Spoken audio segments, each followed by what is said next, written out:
Hello बच्चों, कैसे हो भाई सब लोग? क्या चल रहा है? कैसी पढ़ाई कर रहे हो?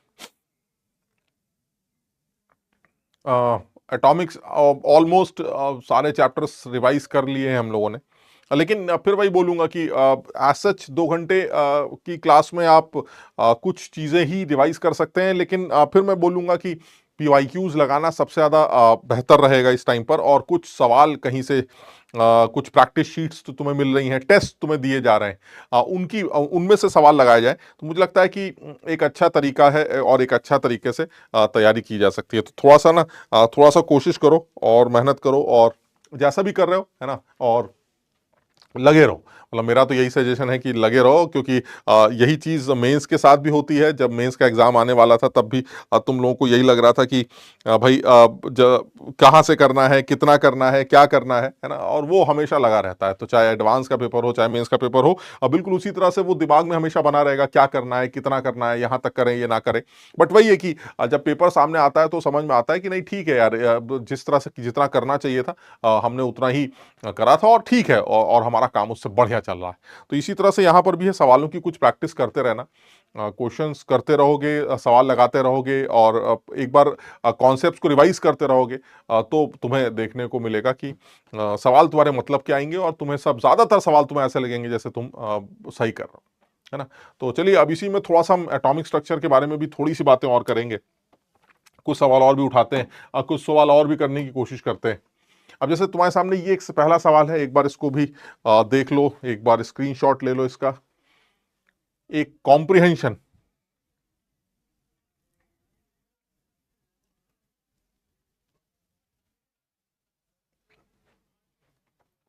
क्या कह रहा है ये सवाल? ये कह रहे हैं कि भाई साहब देखिए, ऐसा है, हमारे पास जो है एक हाइड्रोजन लाइक आदमी है। इसका मतलब है कि हमें ये पता नहीं है कि वो आदमी कौन। तो ठीक है, अगर वो हाइड्रोजन लाइक आदमी है जिसका एटॉमिक नंबर उसने जेड ले लिया है, चलिए ठीक। वो कह रहे हैं कि ये जो साहब है ये किसी हायर एक्साइटेड स्टेट पर है, और जिसका क्वांटम नंबर एन, बहुत बढ़िया है। फिर इस एक्साइटेड स्टेट से वो ऑब्वियसली वहां तो नहीं रहना चाहेगा क्योंकि एक्साइटेड लेवल है, तो ये ट्रांजिशन मारते हैं, नीचे की तरफ गिरते हैं, और फर्स्ट एक्साइटेड स्टेट तक पहुंच जाते हैं। दो सक्सेसिव फोटॉन्स एमिट करते हैं इन इन एनर्जीज के। यानी साहब nth एक्साइटेड लेवल पर है, nth क्वांटम नंबर की एक्साइटेड लेवल पर है, और वहां से वो नीचे कूदी मारते हैं फर्स्ट एक्साइटेड स्टेट तक। हम सब जानते हैं फर्स्ट एक्साइटेड स्टेट जो होती है वो n इज इक्वल टू 1 नहीं होती। First excited state n is equal to 2 होती। तो यानी आप कहीं पर भी थे, लेकिन अब आप नीचे की तरफ कूदी मारने की कोशिश कर रहे हैं, सेकंड नंबर पर आने की कोशिश कर रहे हैं, लेकिन इस पूरे खेल में आप दो सक्सेसिव फोटॉन्स एमिट करते हैं जिनकी एनर्जी दे रखी, यानी आप n से 2 पर दो टुकड़ों में आते हैं, खट खट। तो ऐसे में पहली बार आपने एक एनर्जी निकालते हैं, दूसरी बार में एक एनर्जी निकालते हैं, यानी टोटल एनर्जी जो है वो आप 10.2 और 17 ईवी मिलाकर एनर्जी एमिट करते हैं। दूसरी बात इसके बारे में क्या बोल रहे हैं कि यही एटम जो है सेम एक्साइटेड स्टेट से ट्रांजिशन फिर से भी करता है, लेकिन इस बार जो ट्रांजिशन है वो सेकंड एक्साइटेड स्टेट तक करता है, और ऐसा करने पर वो दो सक्सेसिव फोटॉन्स एमिट करता है जिनकी एनर्जीज ये हैं। ये इंफॉर्मेशन दे रखी। यानी सवाल बहुत सीधा है, nth लेवल से आप एक बार तो सेकंड लेवल पर आते हैं, दो बार दो टुकड़े में जंप करके, और तब आप इतनी इतनी एनर्जी एमिट करते हैं, और एक nth लेवल से आप थर्ड लेवल पर आते हैं, बिकॉज सेकंड एक्साइटेड स्टेट का मतलब क्या हुआ भाई? सेकंड एक्साइटेड लेवल का मतलब हो गया हमारा, जैसा कि इंफॉर्मेशन उन्होंने दे रखी है, पहली वाली फर्स्ट एक्साइटेड लेवल है, तो फर्स्ट एक्साइटेड लेवल जो है हमारा वो क्या बन गया? फर्स्ट एक्साइटेड लेवल हमारा हो गया सेकंड, है ना, n इज इक्वल टू 2। और अगर हमारा सेम एक्साइटेड स्टेट से ट्रांजिशन कर रहे हैं और अब आप आ रहे हैं सेकंड एक्साइटेड स्टेट पर, तो जो सेकंड एक्साइटेड स्टेट है वो n इज इक्वल टू क्या हो गई? 3। यानी n से आप एक बार 2 पर आ रहे हैं, दो बार टुकड़ों में, और एक बार n से 3 पर आ रहे हैं, दो टुकड़ों में, और ऐसे में दो अलग अलग फोटॉन्स आप एमिट कर रहे हैं, वो आप बता रहे हैं। तो इसका मतलब हुआ है, तो बड़ा सीधा हो गया यार, कि अगर आप n से 2 पर आ रहे हैं तो टोटल एनर्जी का जो गैप होगा वो कितना होगा? यानी कहने का मतलब ये हुआ कि अगर आप इसको अलग से एक बार समझ लेते हैं जरा। यानी एक बार आप n is equal to n पर है, n is equal to n पर है, और n is equal to n से आप आ रहे हैं n इज इक्वल टू 2 पर, एक बात ये कर रहे हैं, और एक बार आप n is equal to n से आ रहे हैं n इज इक्वल टू 3 पर। यानी ये situation. So this is n is equal to n और ये आप आ रहे हैं n इज इक्वल टू 2 पर, ये है n is equal to n और आप यहां आ रहे हैं n इज इक्वल टू 3 पर। इस पूरे खेल में आप दो टुकड़ों में पहुंचे। दो टुकड़ों का मतलब आप बीच में कहीं रुके होंगे और वहां से आप नीचे आए होंगे, ठीक।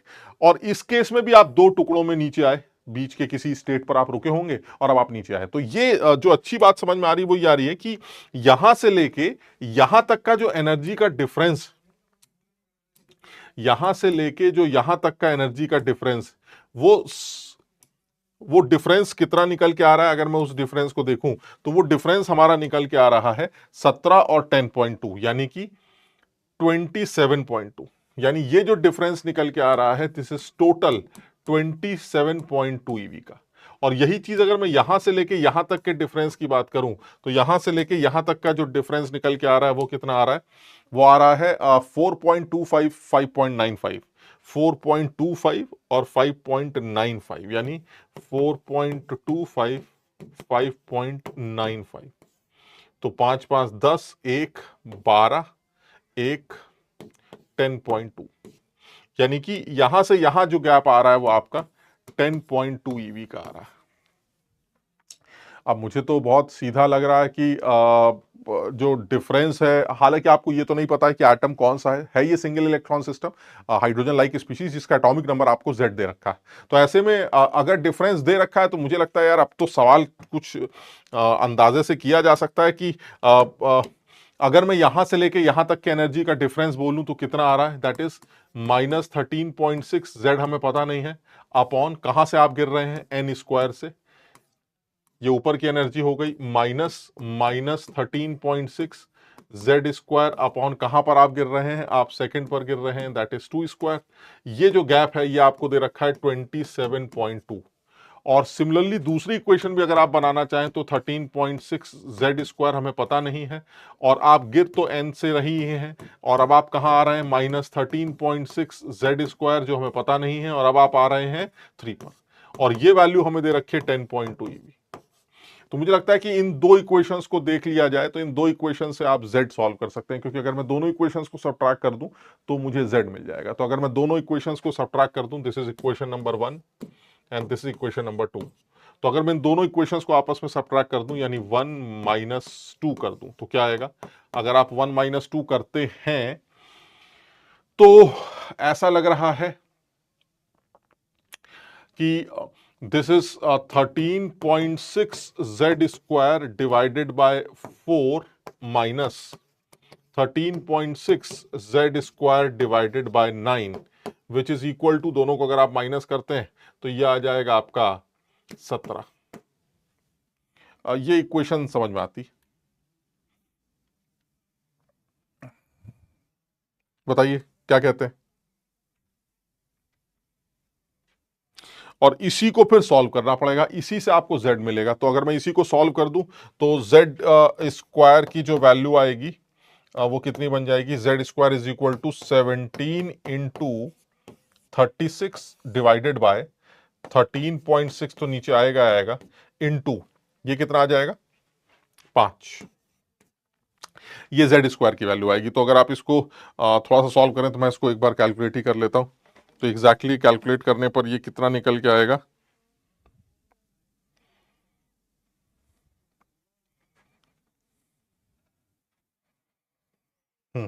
तो आ गया 17 into 36 divided by 13.6 divided by 5।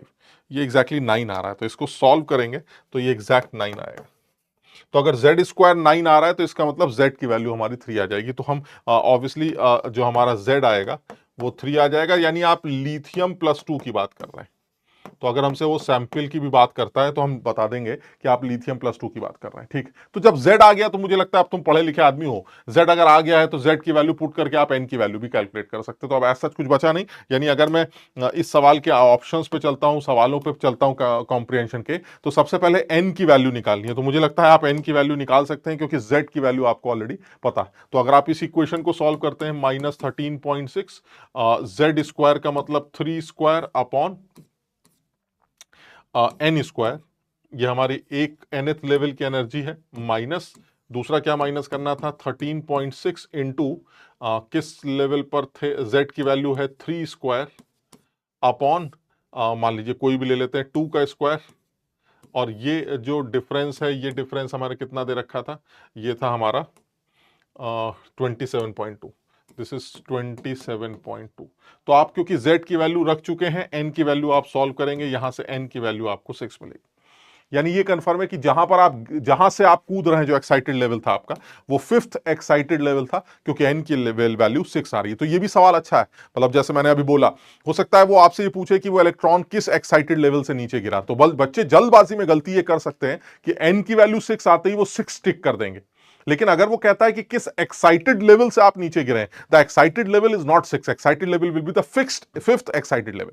यानी जो एक्साइटेड स्टेट है वो 5वीं एक्साइटेड स्टेट है। तो 5th एक्साइटेड स्टेट से आप नीचे गिरेंगे, क्योंकि 5th एक्साइटेड स्टेट का मतलब है n is equal to 6। So this is 5th excited state, ये 5th एक्साइटेड स्टेट होगी। क्लियर है? तो वो डिपेंड करता है सवाल में कैसे पूछा गया। दूसरे की अगर बात करते हैं तो z की वैल्यू, जैसा कि अभी हम लोगों ने बात की थी, z की वैल्यू हम लोगों ने सॉल्व की थी, z की वैल्यू हमारी 3 निकल आई थी, ये भी बड़ा सीधा था। और क्या जानना चाह रहे थे, और वो ये भी शायद जानना चाह रहे हैं कि how much energy will be emitted when an electron in this atom moves from n+1 to ground level. n+1 से आप ग्राउंड लेवल पर आएंगे, तो मुझे लगता है बहुत क्लियर है, nth लेवल आप डिसाइड कर चुके हैं। जो nth लेवल है वो हमारा कौन सा है, 6। तो इसका मतलब ये हुआ कि n+1 होगा हमारा 7।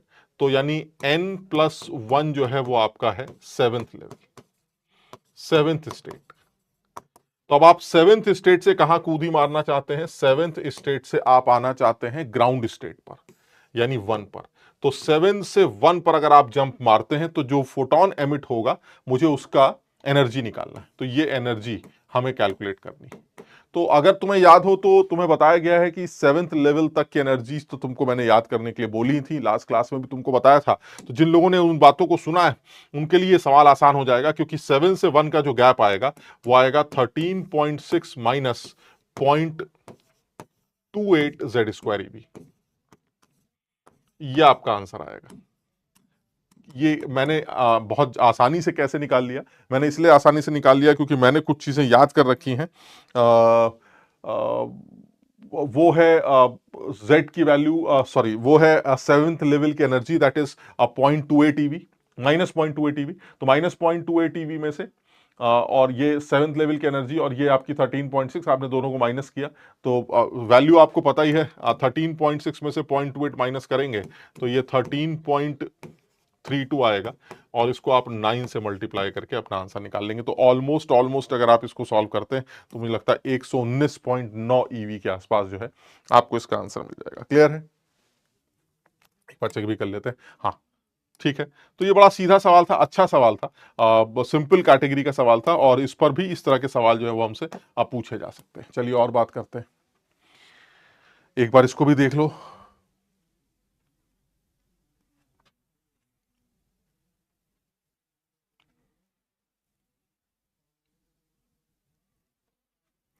क्या कहना चाह रहे हैं, photon having wavelength 12.4 nanometer, photon की बात कर रहा है। तो देखो मुझे जो फौरन समझ में आ रहा है वो ये आ रहा है कि अगर आप फोटोन की बात कर रहे हैं और उसका लैम्डा आपने दे रखा है, तो मैं उसकी एनर्जी सबसे पहले निकाल सकता हूं ईवी में, और वो आ जाएगी 12,400 या फिर 1240 अपॉन 12.4 नैनोमीटर। यानी अगर ये नैनोमीटर में रखोगे तो ऊपर 1240 रखोगे, और अगर एंगस्ट्रॉम में रखोगे तो ऊपर 12400 रखोगे। तो इसको अगर मैं रफली सॉल्व करूं तो ये मुझे इसकी एनर्जी 100 EV लगभग दिखाई देती। यानी ये जो एनर्जी है, this is the energy of photon. ये किसकी एनर्जी है, this is energy of photon. ये फोटोन की एनर्जी की बात चल रही। चलिए, बहुत बढ़िया।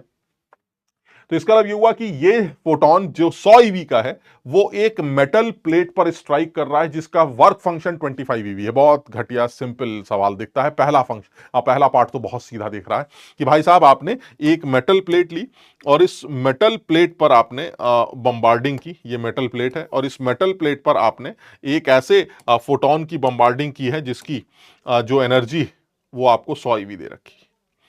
तो ठीक है सर, ये आपने बम्बार्डिंग की है, इस मेटल प्लेट पर जिसकी एनर्जी 100 eV, और आपने इसका जो वर्क फंक्शन है वो वर्क फंक्शन जिसको आप एच न्यू नॉट भी कहते हैं वो आपने 25 eV दे रखा है। बहुत बढ़िया। तो इसका मतलब ये हुआ 100 में से 25 एनर्जी तो इलेक्ट्रॉन को इस मेटल के सरफेस पर लाकर छोड़ देगी, बस दौड़ाएगी नहीं। क्यों? क्योंकि 100 में से 25 ही इसका वर्क फंक्शन।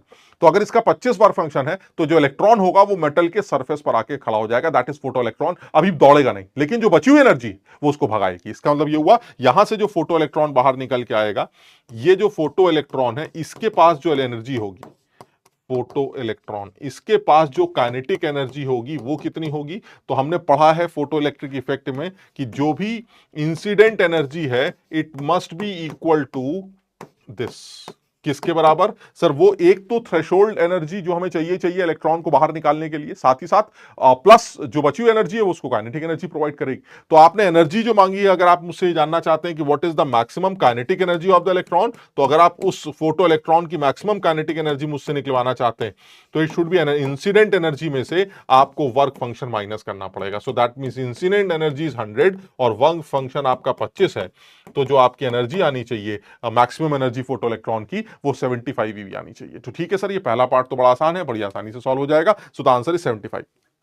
ये हमारा पहला पार्ट हो गया, ठीक है। ये चलिए ठीक, दूसरे पार्ट की बात करते हैं। वेवलेंथ ऑफ द इलेक्ट्रॉन जिसकी मैक्सिमम काइनेटिक एनर्जी, तो ये भी बड़ा सीधा है सर। जब आपने काइनेटिक एनर्जी की बात बोली है और आप वेवलेंथ जानना चाहते हैं तो मुझे लगता है तमाम तरीके हैं। अगर काइनेटिक एनर्जी पता हो तो आंसर है काइनेटिक एनर्जी अगर आपको पता हो तो डी ब्रॉगली वेवलेंथ या वेवलेंथ मैटर वेव की जो वेवलेंथ है, अगर आप ये वो वाला फॉर्मूला मत लगा देना, ये फोटोन की है।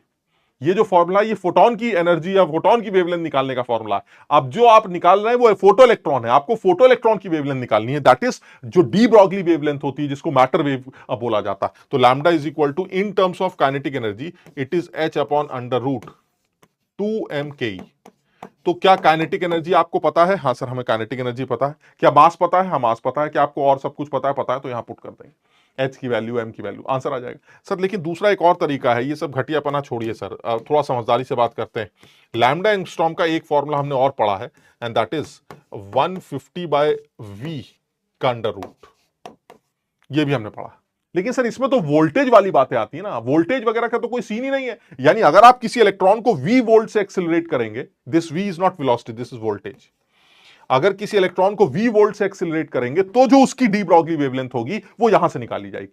अरे तो समझो बात को, अगर किसी इलेक्ट्रॉन की काइनेटिक एनर्जी 75 eV है, दैट मींस हम ये सोच सकते हैं कि मैं अगर अपने किसी इलेक्ट्रॉन को 75 eV एनर्जी देना चाहूं तो उसको कितने वोल्टेज से एक्सिलरेट करूंगा? 75 वोल्ट से। तो इसका मतलब है आप अपने इलेक्ट्रॉन की डी ब्रॉगली निकाल लीजिए ना, वही डी ब्रॉगली इसकी भी होगी, क्योंकि आपके इलेक्ट्रॉन की डी ब्रॉगली, आपके इलेक्ट्रॉन की काइनेटिक एनर्जी और उसके इलेक्ट्रॉन की काइनेटिक एनर्जी सेम। यानी अगर मैं किसी इलेक्ट्रॉन की काइनेटिक एनर्जी 75 eV देख रहा हूं तो मैं ये मान लेता हूं कि अगर मैं अपने किसी इलेक्ट्रॉन को 75 eV से भगाना चाहूं तो कितना वोल्टेज अप्लाई करूंगा? 75 वोल्ट। तो मैं अपने इलेक्ट्रॉन का डी ब्रॉगली निकाल लेता हूं, वही डी ब्रॉगली आपकी भी होगी क्योंकि आपकी काइनेटिक एनर्जी भी 75 है। मेरी बात सब लोग समझ रहे हैं? तो जब कभी भी किसी इलेक्ट्रॉन की एनर्जी तुम्हें दिखे तो बेस्ट तरीका क्या है सवाल करने का? आप उस एनर्जी में से ई हटा दीजिए, आपको वोल्टेज पता चल जाएगा और वो वोल्टेज उठा के इस फॉर्मूले में पुट कर दीजिए, आपको खड़ाक से लैम्डा पता चल जाएगा। तो यानी अगर मैं यहां पर लैम्डा कैलकुलेट करना चाहता हूं तो 150/75 कितना आ जाएगा? This is 150 divided by 75, that is √2 angstrom. यानी सेकंड पार्ट का आंसर भी आ गया √2 एंगस्ट्रॉम। क्लियर है? अच्छा, ये जो फॉर्मूला आप लिख रहे हैं ना, ये वाला फॉर्मूला इज फॉर इलेक्ट्रॉन, मैं अलग से मेंशन कर देता हूं। यानी लैम्डा एंगस्ट्रॉम में निकल के आता है अगर किसी इलेक्ट्रॉन की डी ब्रॉगली की बात कर रहे हैं तो this is 150 divided by v volt. इसको 12.3 डिवाइडेड बाय √v से भी रिलेट कर सकते हैं। ये इलेक्ट्रॉन की डी ब्रॉगली। इसी तरह से अगर आप किसी प्रोटॉन की डी ब्रॉगली निकालना चाहते हैं, एक सेकेंड, एक काम करते हैं ना, यहां एंगस्ट्रॉम नहीं लगाते हैं, है ना। अगर आप किसी प्रोटॉन की डी ब्रॉगली निकालना चाहते हैं तो वो आ जाएगा, यही सेम एक्सप्रेशन चेंज हो जाएगा and that is 0.246 divided by √v volt. ये एंगस्ट्रॉम में। और अगर आप किसी अल्फा पार्टिकल की डी ब्रॉगली वेवलेंथ निकालना चाहते हैं तो 0.101 डिवाइडेड बाय √v, तो ये तीनों फॉर्मूले जो है आप यूज कर सकते हैं। अगर आपको प्रोटॉन की डी ब्रॉगली निकालनी हो तो उसके वोल्टेज जितने भी वोल्ट से वो एक्सेलरेट किया गया है आप सीधे यहाँ पुट कर दिए, डायरेक्ट आंसर आ जाएगा। इसी तरह से अल्फा पार्टिकल को अगर वो कहता है 50 वोल्ट से एक्सेलरेट करेंगे, बताइए उसकी डी ब्रॉगली कितनी है, सीधे यहाँ 50 रख दीजिए, आपका आंसर आ जाएगा। तो इन चीजों का थोड़ा सा ध्यान देंगे। तो इस सवाल में हमें क्या करना है, इस सवाल में बहुत सीधा था कि हमें वेवलेंथ निकालनी थी और इलेक्ट्रॉन की वो हमने निकाल ली। ठीक, तीसरा पार्ट क्या, calculate the uncertainty in wavelength. देख रहे हो तुम सवाल को, फोटोग्राफिक फोटोइलेक्ट्रिक इफेक्ट को उसने अब हमको अनसर्टेनिटी के साथ लिंक करने की कोशिश की है। अनसर्टेनिटी इन वेवलेंथ, अब ये कुछ नया है, अनसर्टेनिटी इन वेवलेंथ। वेवलेंथ की अनसर्टेनिटी कैसे कैलकुलेट की जाएगी, इस बारे में थोड़ा सा डिस्कशन करते हैं। तो अगर आप वेवलेंथ की अनसर्टेनिटी निकालना चाहते हैं तो देखो, वेवलेंथ की अनसर्टेनिटी के लिए एक काम करते हैं, पहले एक जनरल एक्सप्रेशन लिखते हैं। हमने जो पढ़ा है वो है P is equal to h by lambda, याद है, lambda is equal to h by p, de Broglie wavelength के लिए साफ साफ बोला जाता है। तो अगर मैं यहां पर डीपी की वैल्यू निकालना चाहूं, इनफैक्ट मॉड डीपी निकालना चाहूं, तो मुझे लगता है सब लोग एग्री करेंगे ये H by lambda square D lambda आएगा। बताओ समझे बात को, अगर मैं मॉड की बात करता हूं तो this is H by lambda square D lambda. ठीक है, तो खत्म हो गया। इसका मतलब ये हुआ कि अगर अनसर्टेनिटी इन मोमेंटम आप चाहते हैं तो this is H by lambda square into delta lambda. Sir ये आपकी अनसर्टेनिटी इन वेवलेंथ निकल आएगी। तो अब आपका जो एक्सप्रेशन है, अगर आपने देखा हो, ये वो कॉन्सेप्ट है जो हमने लैम्डा की अनसर्टेनिटी के लिए यूज किया। ठीक है, इसको अलग कर लेते हैं, ये हमारा हो गई बात। ठीक, अच्छा अब काम की बात करते हैं। काम की बात ये है कि हमने पढ़ा है कि जो डेल्टा पी है इनटू जो डेल्टा एक्स है वो greater than equal to h by 4 pi होता है। हाँ बिल्कुल सही सुना आपने। तो डेल्टा पी की जगह मैं ये वैल्यू रख सकता हूं, तो इसका मतलब ये हुआ कि delta x into delta lambda, समझ रहे हो मेरी बात को, एच एच कैंसिल हो जाएगा and it is greater than equal to what, this is equal to, क्या निकल आएगा, एच कैंसिल हो जाएगा और नीचे बचेगा आपका लैम्डा स्क्वायर अपॉन 4 पाई। यानी अल्टीमेटली जो एक्सप्रेशन बच रहा है वो एक्सप्रेशन ये बच रहा है, जरा समझना। ये है uncertainty in position and uncertainty in wavelength of the object photon, समझिए। यानी कहने का मतलब ये हुआ कि ये वो जो फोटो इलेक्ट्रॉन निकला, तो यानी फोटो इलेक्ट्रॉन जो बाहर निकल के आ रहा है उसकी वेवलेंथ की अनसर्टेनिटी और उसकी पोजीशन की अनसर्टेनिटी इस इक्वेशन से डिराइव की जाएगी। और ये इंपॉर्टेंट होगा, इसको सब लोग ध्यान रखेंगे, ये इंपॉर्टेंट। तो जिस तरह से तुमने डेल्टा पी डेल्टा एक्स का रिलेशन याद किया था, delta x into delta we का रिलेशन याद किया था, इनफैक्ट डेल्टा ई और डेल्टा टी का रिलेशन याद किया था, उसी तरह से डेल्टा एक्स और डेल्टा लैम्डा का रिलेशन भी याद रखना चाहिए। अगर मैं किसी माइक्रो लेवल पर डिस्कशन कर रहा हूं या माइक्रो पार्टिकल्स की डी ब्रॉगली वेवलेंथ की अनसर्टेनिटी के बारे में बात कर रहा हूं, तो मुझे ये इक्वेशन ध्यान रखनी चाहिए। क्लियर है, समझ में आ गया। तो यानी आप डेल्टा पी की जगह, मैंने सही किया ना, ये डेल्टा पी की जगह अगर हम ये रखेंगे, लैम्डा स्क्वायर ऊपर चला जाएगा, एच कैंसिल हो जाएगा, बिल्कुल ठीक। तो ये हमारा इक्वेशन बन जाए। ठीक है, अच्छा अब यही चीज अगर मैं सवाल पे लगाऊं, अपने सवाल में भी शायद यही कह रहा है कि what is the uncertainty in the wavelength emitted, wavelength of the emitted electron.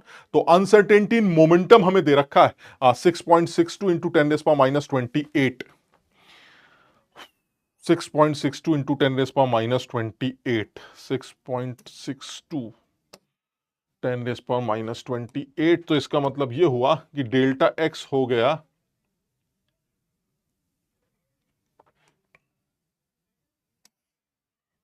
एक सेकेंड,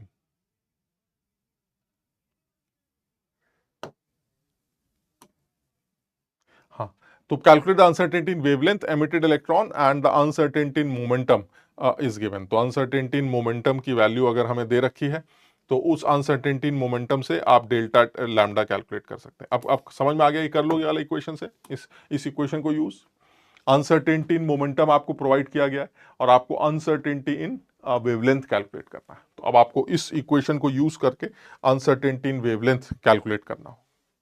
तो एक बार जल्दी से सॉल्व कर लो भाई, एक बार जल्दी से सॉल्व करके बताओ आंसर क्या आ रहा है एक बार।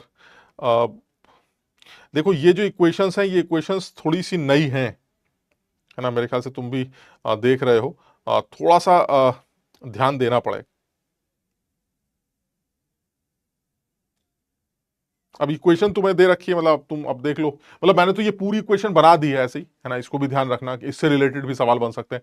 अदरवाइज अनसर्टेनिटी इन मोमेंटम और वेवलेंथ का इक्वेशन तो यहां से पता ही है। तो यहां से अगर आप डेल्टा लैम्डा, मुझे लगता है निकलवाना है हमें, तो delta lambda is equal to what, that is delta p into lambda square upon h, ये आंसर आ जाएगा। तो डेल्टा पी कितना बता रहे थे अभी हम, 6.62 इंटू 10⁻28, और लैम्डा की वैल्यू आपने निकाली थी, मुझे लगता है √2 निकाली थी अब हमने, तो दिस इज √2 का स्क्वायर हो जाएगा।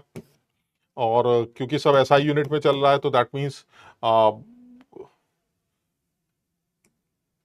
इंटू 10⁻20, है ना, और नीचे क्या आ जाएगा,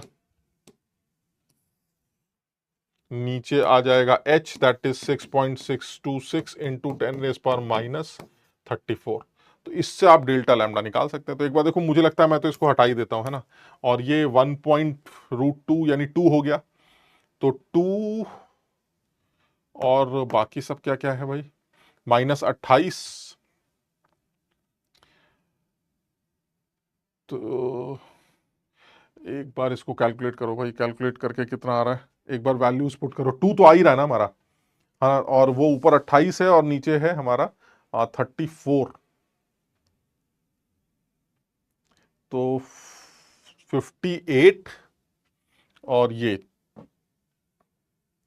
सॉरी 48 और ये 14, तो यानी 2 इंटू 10⁻14 मीटर, यानी अनसर्टेनिटी जो वेवलेंथ की आ रही है वो 2 इंटू 10⁻14 मीटर आ रही है। तो एक बार चेक कर लो, मतलब ये चीज इंपॉर्टेंट है, आप समझ रहे बात को। तो अगर मैं एक बार, एक सेकंड, आंसर भी देख लेते हैं, आंसर में क्या क्या दे रखा है। तो हमारा, हाँ ठीक है, तो हमारा जो पहला आंसर था 75 था, ये √2 है, and this is 2 into 10⁻14 meter. Clear है? तो ये अच्छा सवाल है भाई, एक बार सब लोग इसको जरूर देख लेंगे। जो इंपॉर्टेंट पार्ट था वही था कि अनसर्टेनिटी इन मोमेंटम को, किसी माइक्रो पार्टिकल की मोमेंटम की अनसर्टेनिटी और उसकी डी ब्रॉगली वेवलेंथ की अनसर्टेनिटी को आपस में कैसे लिंक करते हैं, वो इंपॉर्टेंट था। क्लियर है? चलिए और बात कर लेते हैं, क्या कहना चाह रहे हैं एक बार देख लीजिए। बहुत आसान सिंपल सवाल एकदम।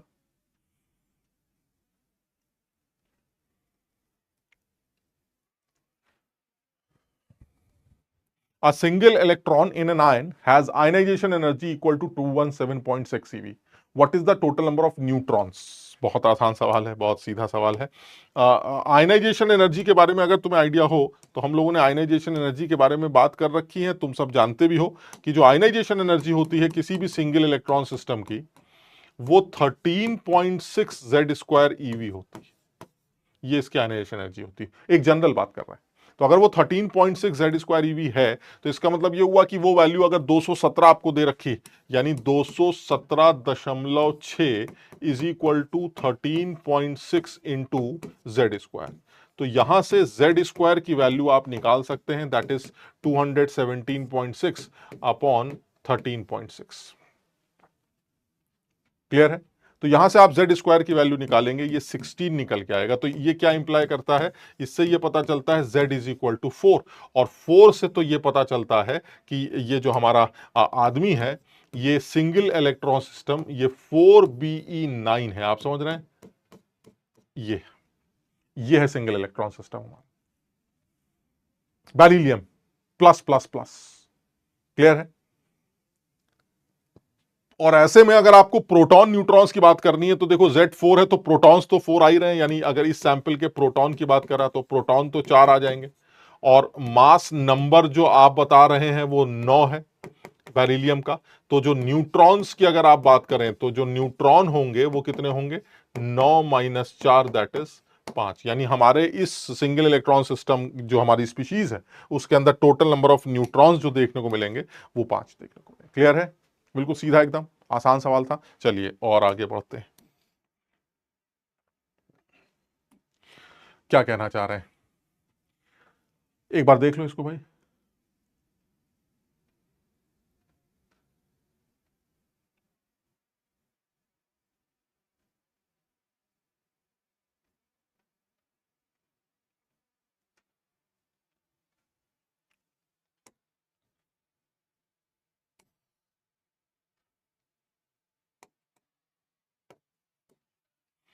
The energy of separation of an electron in a hydrogen like atom is an excited state is 3.4. This is energy of separation.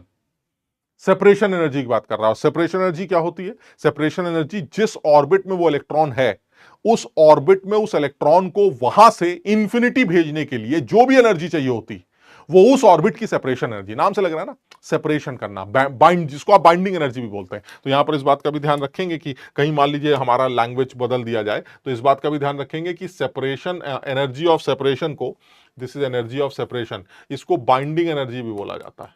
This is a binding energy, इसको बाइंडिंग एनर्जी भी कहा जाता है। और किसी भी ऑर्बिट की जो बाइंडिंग एनर्जी होगी, वो उस ऑर्बिट की एनर्जी को प्लस में रख के दे दी जाए। मतलब मेरी बात समझिएगा, यानी अगर मान लीजिए कोई इलेक्ट्रॉन, आपका ऐसे समझाने के लिए बोल रहा हूं, मान लीजिए कोई इलेक्ट्रॉन आपका यहां पर, मान लीजिए यहां पर, और इस जगह पर उसकी energy, this is n is equal to, मान लीजिए कुछ भी ले लेते हैं 2, तो इस जगह पर उसकी एनर्जी है माइनस, बल्कि कोई वैल्यू नहीं रखते यार, ये एन पर है, और यहां पर उस इलेक्ट्रॉन की जो एनर्जी है, वो एनर्जी हम ऐसे ले लेते हैं जैसे कि माइनस कुछ कुछ कुछ भी ले लेते हैं, माइनस ई ले लेते हैं, इसकी एनर्जी माइनस ईवी। तो अगर ये पूछा जाए कि इस ऑर्बिट की बाइंडिंग एनर्जी कितनी है, तो आप उस इलेक्ट्रॉन को कहां भेजना चाहते हैं? मैं उस इलेक्ट्रॉन को ऐसी जगह भेजना चाहता हूं जिसको आप इंफिनिटी कहते हैं। यानी n is equal to n से अगर मैं किसी इलेक्ट्रॉन को इंफिनिटी भेजना चाहता हूं, तो कितनी एनर्जी दूंगा? तो देखिए, इंफिनिटी पे इलेक्ट्रॉन की एनर्जी कितनी होती? 0। यानी यहां पर माइनस ई है और यहां पर उसकी एनर्जी 0 ईवी। तो माइनस ई को 0 करने के लिए क्या करना होगा? सर, माइनस ई को 0 करने के लिए आपको प्लस ई देना पड़ेगा, माइनस ई प्लस ई मिलकर 0 हो जाएगा। इसका मतलब ये हुआ, जिस ऑर्बिट में भी वो है, उस ऑर्बिट की एनर्जी के बराबर प्लस में एनर्जी देकर आप उसको इंफिनिटी भेज सकते हैं, क्योंकि इंफिनिटी में जाते ही उसकी एनर्जी क्या हो जाएगी? 0। मेरी बात समझ रहे हैं? तो अगर उसने बाइंडिंग एनर्जी हमें दे दिया है 3.4, तो दैट मींस उसने ये बता दिया है कि ये उस पर्टिकुलर ऑर्बिट की एनर्जी है जो एक्साइटेड लेवल जो आपने बताया है। ठीक है, तो इसका मतलब ये हुआ कि मैं इतना तो अंदाजा लगा सकता हूं कि -13.6 z square upon n square, ये -3.4 के बराबर। यानी जिस ऑर्बिट में वो साहब हैं, उस ऑर्बिट के लिए जो इंफॉर्मेशन है वो ये है कि उस ऑर्बिट की जो बाइंडिंग एनर्जी है वो 3.4 ईवी है। यानी उस ऑर्बिट की जो एनर्जी रही होगी वो -3.4 ईवी रही होगी। इस इक्वेशन से मुझे z और n का रिलेशन पता चल जाएगा। z बाई n की वैल्यू मुझे लगता है, अगर आप एग्री करते हैं, तो ये 1/2 आ जाएगी। मानते हो बात को? z बाई n का जो रेशो है, z और n का जो रेशो है, वो हमारा 1/2 आ जाएगा।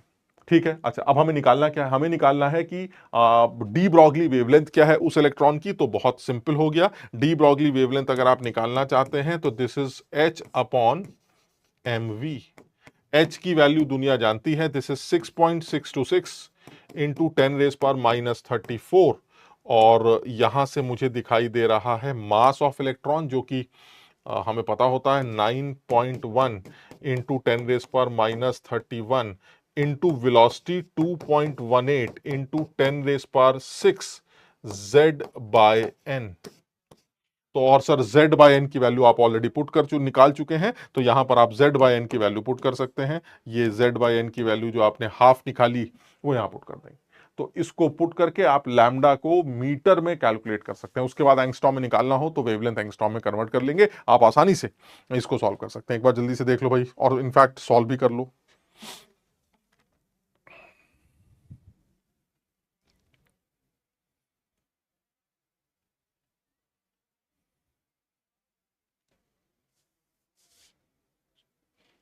क्लियर है? इसको सॉल्व करके आप आंसर निकाल सकते हैं। Answer will be b. यहां से लैम्डा निकल आएगा। तो जब आप इसको सॉल्व करेंगे, तो सॉल्व करके इट विल बी 6.66 एंगस्ट्रॉम में। ये मीटर में आएगा भाई, ये सारा एसआई यूनिट में चल रहा है। ऊपर जूल, आप समझते हैं, और नीचे जूल केजी है और मीटर पर सेकंड है, तो वो सब कैंसिल हटाने के बाद लैम्डा जो है वो मीटर में आएगा। क्लियर? चलिए और बात करते हैं।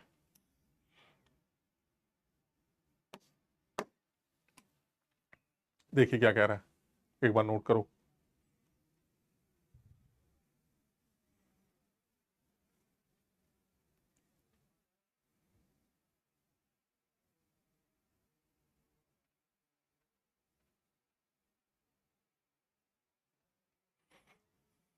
A photon of energy 4.5 eV strikes on a metal surface of work function 3 देखो फिर वही फोटो इलेक्ट्रिक इफेक्ट से रिलेटेड सवाल है, लेकिन मुझे फिर वही कुछ अनसर्टेनिटी जैसी कुछ बात दिखाई दे रही है। मैं समझ गया कुछ इस बार फोटो इलेक्ट्रिक इफेक्ट को वो अनसर्टेनिटी के साथ, और इसके चांसेस बहुत ज्यादा लगते हैं, मतलब मुझे बहुत ज्यादा चांसेस लगते हैं कि वो हमसे इस बार के जेई के एडवांस के पेपर पर वो फोटो इलेक्ट्रिक इफेक्ट को अनसर्टेनिटी प्रिंसिपल के साथ मिक्स करेगा और वही वाली इक्वेशन जो अभी हमने डेल्टा एक्स डेल्टा लैम्डा की याद की है उससे रिलेट करवाएगा। खैर, तो यहां पर अगर मैं सवालों को समझता हूं तो मैं ये समझ पा रहा हूं कि जो मेरा फोटो एनर्जी है इलेक्ट्रॉन की वो 4.5 ईवी है। और वर्क फंक्शन बताइए, क्या सिंपल सी बात हो रही है, यानी जो एनर्जी आपने इंसिडेंट की है, यानी इंसिडेंट एनर्जी कितनी है, इंसिडेंट एनर्जी वो आपने मारी है 4.5 ईवी, और वर्क फंक्शन कितना है, यानी उस एनर्जी का कितना हिस्सा खर्च हो जाएगा, वो खर्च हो जाएगा 3 ईवी। तो फिर जो डिफरेंस आएगा वो एनर्जी उस इलेक्ट्रॉन को, फोटो इलेक्ट्रॉन को दौड़ाने का काम करेगी। तो दैट मींस जो काइनेटिक एनर्जी होगी वो काइनेटिक एनर्जी कितनी होनी चाहिए, 4.5 में से आपको 3 ईवी माइनस कर देनी चाहिए, दैट इज 1.5 ईवी। क्लियर है? ये आपका काइनेटिक एनर्जी होना चाहिए। जब काइनेटिक एनर्जी पता चल जाता है तो मान लीजिए अगर जरूरत पड़ती है तो मैं लैम्डा की वैल्यू भी एंगस्ट्रॉम में निकाल सकता हूं। अभी मैंने बताया था 150 को 1.5 से डिवाइड कर दीजिए अंडर रूट के साथ, ये 10 एंगस्ट्रॉम आ जाए। क्लियर है ये? यानी जो फोटोन एमिट हो रहा है, फोटो इलेक्ट्रॉन, उस फोटो इलेक्ट्रॉन की जो एनर्जी है वो 1.5 ईवी होनी चाहिए काइनेटिक एनर्जी। और अगर काइनेटिक एनर्जी 1.5 ईवी है तो मैंने बताया था इसमें से ई हटा दीजिए तो वोल्टेज पता चल जाएगा। उस वोल्टेज को 150 बाई पॉइंट वी के फॉर्मूले में रखकर अंडर रूट आप उस फोटो इलेक्ट्रॉन की वेवलेंथ कैलकुलेट कर सकते हैं। यानी ये इंफॉर्मेशन जो है, इतनी इंफॉर्मेशन जो है वो मैंने अलग से लिख ली। अब इसको अलग कर लेते हैं। अब सवाल पर आते हैं। सवाल क्या कह रहा है, find the uncertainty in the measurement of the D Broglie wavelength. खत्म हो गया सवाल। यानी आपको डेल्टा लैम्डा कैलकुलेट करना है। तो क्या हमें कोई और अनसर्टेनिटी दे रखी है? बहुत बढ़िया, आपने मुझे पोजीशन की अनसर्टेनिटी दे रखी। तो अगर आपने मुझे अनसर्टेनिटी इन पोजीशन प्रोवाइड कर रखी है तो मेरा काम चल गया। कैसे सर? अगर अनसर्टेनिटी इन पोजीशन पता है तो delta x into delta lambda is equal to, अभी जैसा कि हमारी बात हुई थी, लैम्डा स्क्वायर अपॉन 4 पाई होता है। क्लियर? सारी इंफॉर्मेशन दे रखी है। सर आपको डेल्टा लैम्डा कैलकुलेट करना है तो ultimately delta lambda is equal to lambda square upon 4 pi delta x. सारी वैल्यू दे रखी है सर। अब आप अपने आप कैलकुलेट कर सकते हैं। पोजीशन की अनसर्टेनिटी भी हमें दे रखी है, तो delta lambda is equal to lambda square, तो that means 10 into 10 divided by 4 into 3.14 into delta x. Delta x कितना है? अच्छा, वैल्यू पुट करने की जरूरत ही नहीं, बहुत बढ़िया। तो ये हो जाएगा 4 इंटू क्या था, 4 इंटू पाई, 4 इंटू पाई, और डेल्टा एक्स कितना है, 25 अपॉन 4 पाई। वाह वाह वाह, कितना बढ़िया आदमी है। 4 पाई से 4 पाई कैंसिल हो जाएगा और 25 से ये कैंसिल हो जाएगा। So this will be 4 angstrom. तो जो अनसर्टेनिटी निकल के आ रही है फोटो इलेक्ट्रॉन के मोमेंटम में, वो 4 एंगस्ट्रॉम निकल के आ रही है। क्लियर है?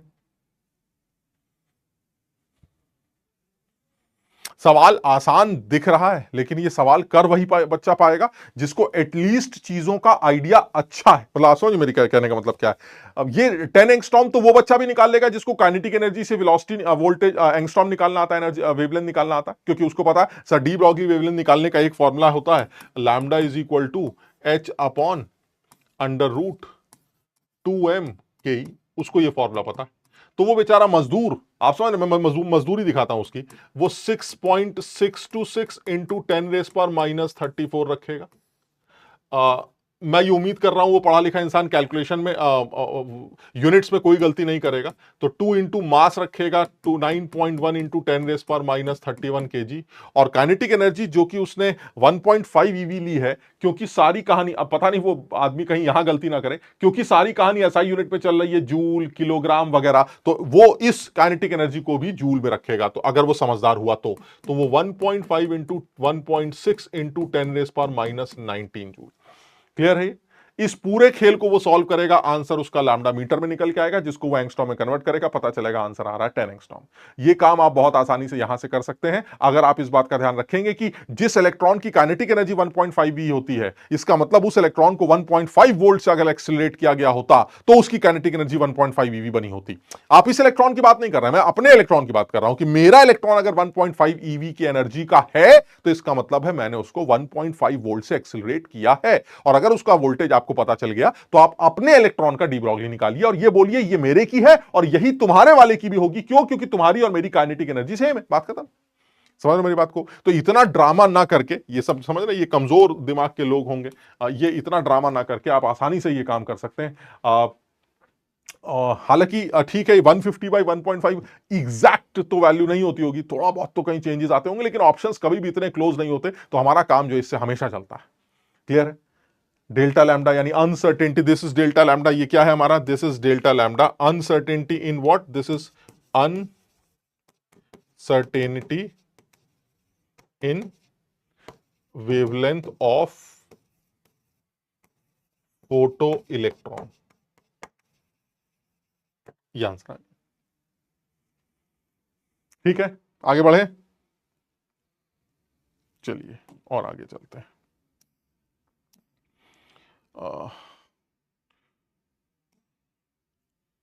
ये देखिए कुछ कह रहे हैं, एक बात देखो,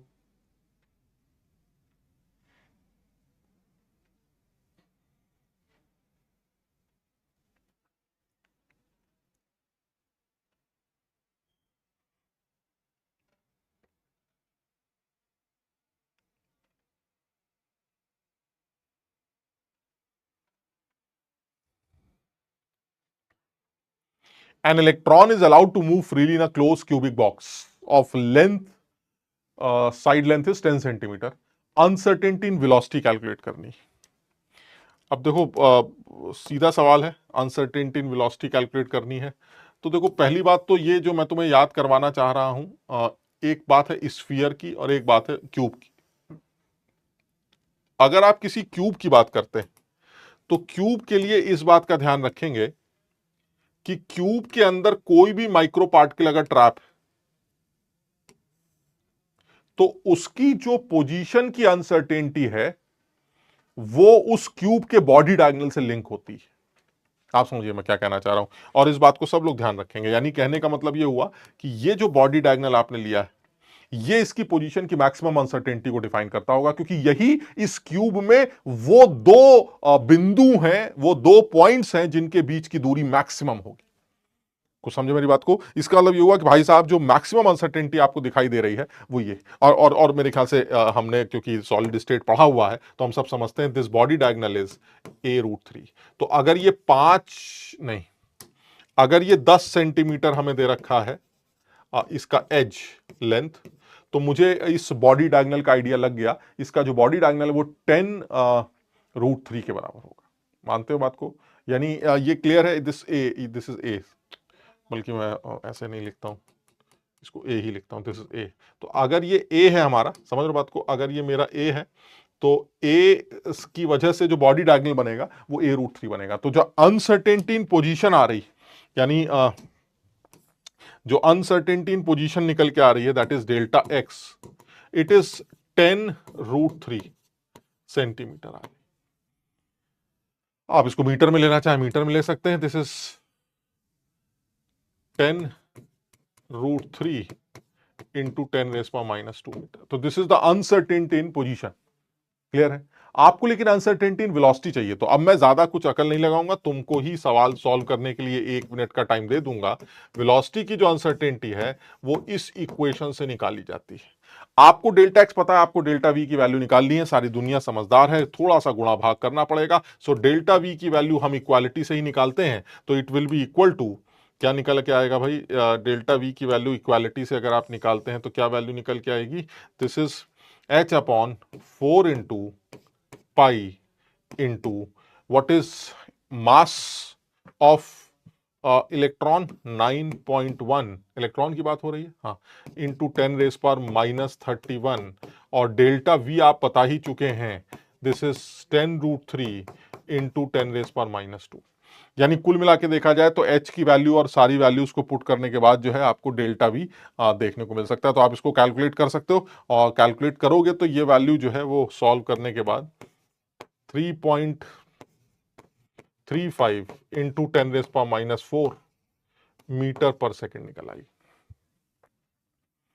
ठीक है, एक बार चाहो तो कैलकुलेट कर लो। h की वैल्यू तुम्हें पता ही है, h की वैल्यू 6.626 इंटू 10⁻34 जूल सेकेंड। ठीक, तो सारी वैल्यूज को रख ले। एक बार 1 सेकेंड लगेगा, 1 सेकेंड रुको मैं जरा देख लूँ, आंसर भी चेक हो जाएगा इसी बहाने। 6.626 divided by 4 divided by 3.14 divided by 9.1 divided by 0.32, ये 0.003347, तो कुछ कुछ ऐसे 0.0035। ठीक, और पावर में क्या आ जाएगा, इसको यहाँ सॉल्व करते हैं तो दिस इज 0.00335 इंटू 10 की पावर में क्या आएगा, 10 की पावर में देखो -3 और ये 2 कितना हो गया 33, 10 की पावर -1 है ना, इंटू 10 की पावर -1। तो अगर मैं और तमीज से लिखूं तो 3.35 इंटू 3.35 इंटू 10⁻⁴, बिल्कुल सही, ये आ जाए। क्लियर है, समझ में आ गया। तो ये सीधा है, हमें ध्यान देना पड़ेगा। मैं ये बताना चाह रहा था कि ये जो क्यूब के बारे में जो अभी हम बात कर रहे थे, तो इसको थोड़ा सा ऐसे ही ध्यान रखेंगे कि अगर कभी किसी क्यूब की कहानी हो, अगर किसी क्यूब की कहानी हो तो इस बात का ध्यान रखेंगे कि किसी भी क्यूब के लिए जो मैक्सिमम अनसर्टेनिटी हम डिफाइन करते हैं किसी भी पार्टिकल, माइक्रो पार्टिकल के लिए, तो वो जो अनसर्टेनिटी निकल के आती है वो मैक्सिमम अनसर्टेनिटी उसका बॉडी डायगोनल से डिफाइन होती है ना। तो जो अनसर्टेनिटी है वो हम उसके बॉडी डायगोनल से डिफाइन करते हैं। ठीक है, और इसी तरह से अगर आप किसी स्फीयर की बात करते हैं, तो अगर आप किसी स्फीयर की बात कर रहे हैं तो स्फीयर के अंदर अगर कोई पार्टिकल ट्रैप, सपोज मान लीजिए स्फीयर के अंदर कोई पार्टिकल ट्रैप है, तो उसकी जो पोजीशन की अनसर्टेनिटी वो डायमीटर से लिंक होती है। मेरी बात सब लोग समझ रहे हैं? तो यानी this is diameter and this is body diagonal, this is body diagonal. ठीक है ना, तो इस चीज का हमें ध्यान देना पड़ेगा। दिस इज डेल्टा एक्स, ये हमारा डेल्टा एक्स होगा, दिस इज डेल्टा एक्स। फिर इसको यूज करके हो सकता है वो ये पूछ सकता था कि जो इसके अंदर इलेक्ट्रॉन ट्रैप है उसकी उसकी वेवलेंथ की अनसर्टेनिटी क्या है। तो ऐसे में आपके पास बहुत सारी इक्वेशन है, आप समझते होंगे।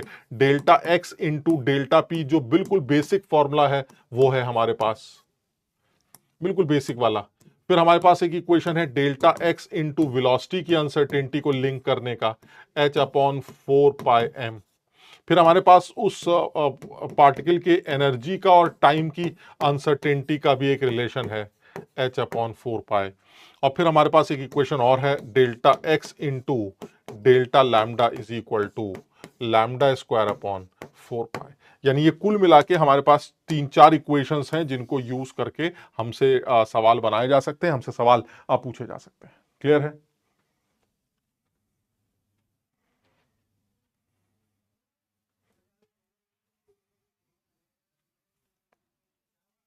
ठीक है, चलिए नेक्स्ट बात पर आते हैं।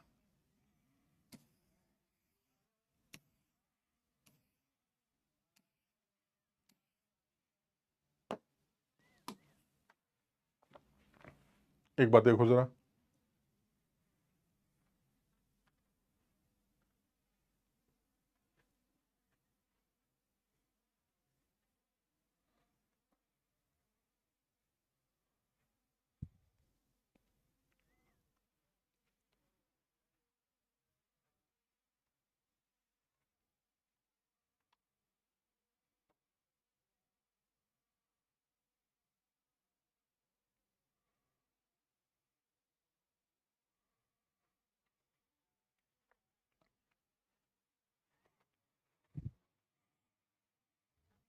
एक कॉम्प्रिहेंशन है, अच्छा कॉम्प्रिहेंशन है, बिल्कुल जेई एडवांस लेवल का कॉम्प्रिहेंशन है, सिंपल एकदम सोच के साथ। 3 लेजर गन्स है, 1 2 3 उनके ऊपर लेबलिंग लगी हुई है, और वो कह रहे हैं उनकी वॉटेज जो है वो 235 वॉट। और जरूरी नहीं है कि मतलब 1 वाले की 2 है और 2 वाले की 3, वो कह रहा है ऑर्डर कुछ भी हो सकता है, हम ऑर्डर में नहीं लिख रहे हैं इसको, ठीक है। Are used to produce photo current from metal plate, वही फोटो इलेक्ट्रिक इफेक्ट का सवाल लगता है। Number of photons emitted by laser guns are 4 into 10⁻18, 5 into 10⁻18, 9 into 10⁻18। यानी कि जो नंबर ऑफ फोटॉन्स निकल के आ रहे हैं वो क्या है, सबसे पहले तो यहां मेंशन कर लेते हैं नंबर ऑफ फोटॉन्स। तो फोटॉन्स के जो नंबर निकल के आ रहे हैं वो क्या क्या है, नंबर ऑफ फोटॉन्स निकल के आ रहे हैं, एक है 4 इंटू 10⁻18 जो कि सबसे कम है, एक है 5 इंटू 10⁻18 जो थोड़े ज्यादा है, और एक 9 इंटू 10⁻18 जो सबसे ज्यादा है। यानी जो सबसे ज्यादा फोटॉन्स है वो यहां निकल के आ रहे हैं, लेकिन ये कौन सी बंदूक निकाल रही है ये हमें नहीं पता, क्योंकि कुछ लेबलिंग प्रोवाइड नहीं की गई है, ठीक है। फिर दूसरी बात कह रहे हैं कि मेटल प्लेट हमारी फिक्स है जिसकी थ्रेशोल्ड एनर्जी भी हमें सेट करके रखी है, यानी कि दूसरी इंफॉर्मेशन जो हमें दे रखी है वो है threshold energy, that is work function उस मेटल का। तो उस मेटल का जो वर्क फंक्शन है वो फिक्स है, क्योंकि मेटल फिक्स है, और उसकी जो वैल्यू हमें दे रखी वो वैल्यू दे रखी है 4.5 into 10⁻⁻19। This is 4.5 into 10⁻⁻19 joules. चलिए ठीक है सर, ये भी ठीक है। अब और क्या क्या इंफॉर्मेशन दे रखी, और ये कह रहे हैं कि neither the power nor the number of photons emitted by a particular laser gun is known. कुछ नहीं पता, मतलब किसकी पावर कौन सी है ना। 3 गन्स है जिनकी पावर हमें दे रखी है, वो भी चलिए हम अलग से मेंशन कर लेते हैं। जो पावर हमें दे रखी है वो भी हमें दे रखी है गन्स की, वो पावर क्या क्या दे रखी है, किसकी कौन सी पावर है ये हमें नहीं पता। एक है 2 वॉट की, एक है 3 वॉट की, और एक है 5 वॉट की। इसका मतलब ये कंफर्म है कि कोई एक गन है जिसकी पावर 5 वॉट है जो कि मैक्सिमम है, और कोई एक गन है जिसके अंदर मैक्सिमम नंबर ऑफ फोटॉन्स निकल के आते हैं, वो 9 इंटू 10⁻18 है। बस इतना हमें समझ में आता है, कौन सी गन क्या है ये मुझे नहीं पता, ठीक। अच्छा, अब इंफॉर्मेशन ये दे रखी है कि वो ये कह रहे हैं कि सारे केपेबल फोटॉन्स हैं जो कि फोटो इलेक्ट्रॉन्स एमिट कर सकते हैं। ये मतलब आपको ये सब टेंशन लेने की जरूरत नहीं। तो मैंने कहा भाई ठीक है, आप करना क्या है ये बताइए। तो ये एक इंफॉर्मेशन है जो कि समझ में आता है, और ऐसा लग रहा है जैसे कि इस बॉडी पर, यानी जो भी हमारी प्लेट है उस प्लेट पर हमारे फोटो इलेक्ट्रॉन्स, जो हमारे इलेक्ट्रॉन्स हैं, जो हम फोटॉन्स हैं, वो इस प्लेट के ऊपर पड़ेंगे, और इस प्लेट के ऊपर पड़ने के बाद जो है वो फोटो इलेक्ट्रॉन्स को एमिट करेंगे। समझ रहे बात को, ये इंसिडेंट एनर्जी है, और यहां से आपके जो है वो फोटो इलेक्ट्रॉन्स बाहर निकल के आएंगे। तो this is a simple phenomena of photo electric effect, ठीक है। वर्क फंक्शन इसका दे रखा है, दैट इज 4.5 इंटू 10⁻⁻19 जूल्स, और जो एनर्जी इंसिडेंट है वो हमें डिसाइड करनी है। फोटो इलेक्ट्रॉन्स हमारे बाहर निकल के आ रहे हैं। कोई जंतु भी आ गया है, ठीक। अच्छा, तो क्या है जरा देखते हैं, पूछा क्या जा रहा है। वो कह रहे हैं क्या बता सकते हैं मिनिमम पॉसिबल वेवलेंथ। मैं चाह रहा हूं यार तुम थोड़ा सा ना जोर मार लगाओ, अपने आप सोचो minimum possible wavelength of emitted photo electron, जो फोटो इलेक्ट्रॉन एमिट हो रहा है उसकी मिनिमम पॉसिबल वेवलेंथ क्या है। अब तुम्हें कुछ पता नहीं है, आप समझ रही बात को कि सर कौन सी गन है, किस गन से कौन से फोटॉन्स निकल के आ रहे हैं, किस गन की वॉटेज कितनी है, और उस गन से कितने फोटॉन्स निकल के आ रहे हैं पर सेकंड, कुछ इंफॉर्मेशन नहीं। तो हम सिर्फ चांस ले सकते हैं आंसर निकालने का, और वो है मिनिमम पॉसिबल वेवलेंथ के केस में। मिनिमम पॉसिबल वेवलेंथ आप थोड़ा सा कर लगाइए, आपके अपने आप समझ में आएगा। मैं थोड़ा सा 1 सेकंड तुम्हें 30 सेकंड्स का टाइम दे रहा हूं, एक बार अपने आप सोचो कि कैसे सोचा जाए इसके बारे में, मिनिमम पॉसिबल वेवलेंथ के बारे में कैसे सोचा जाए। सोचो मिनिमम पॉसिबल वेवलेंथ कैसे निकल के आएगी।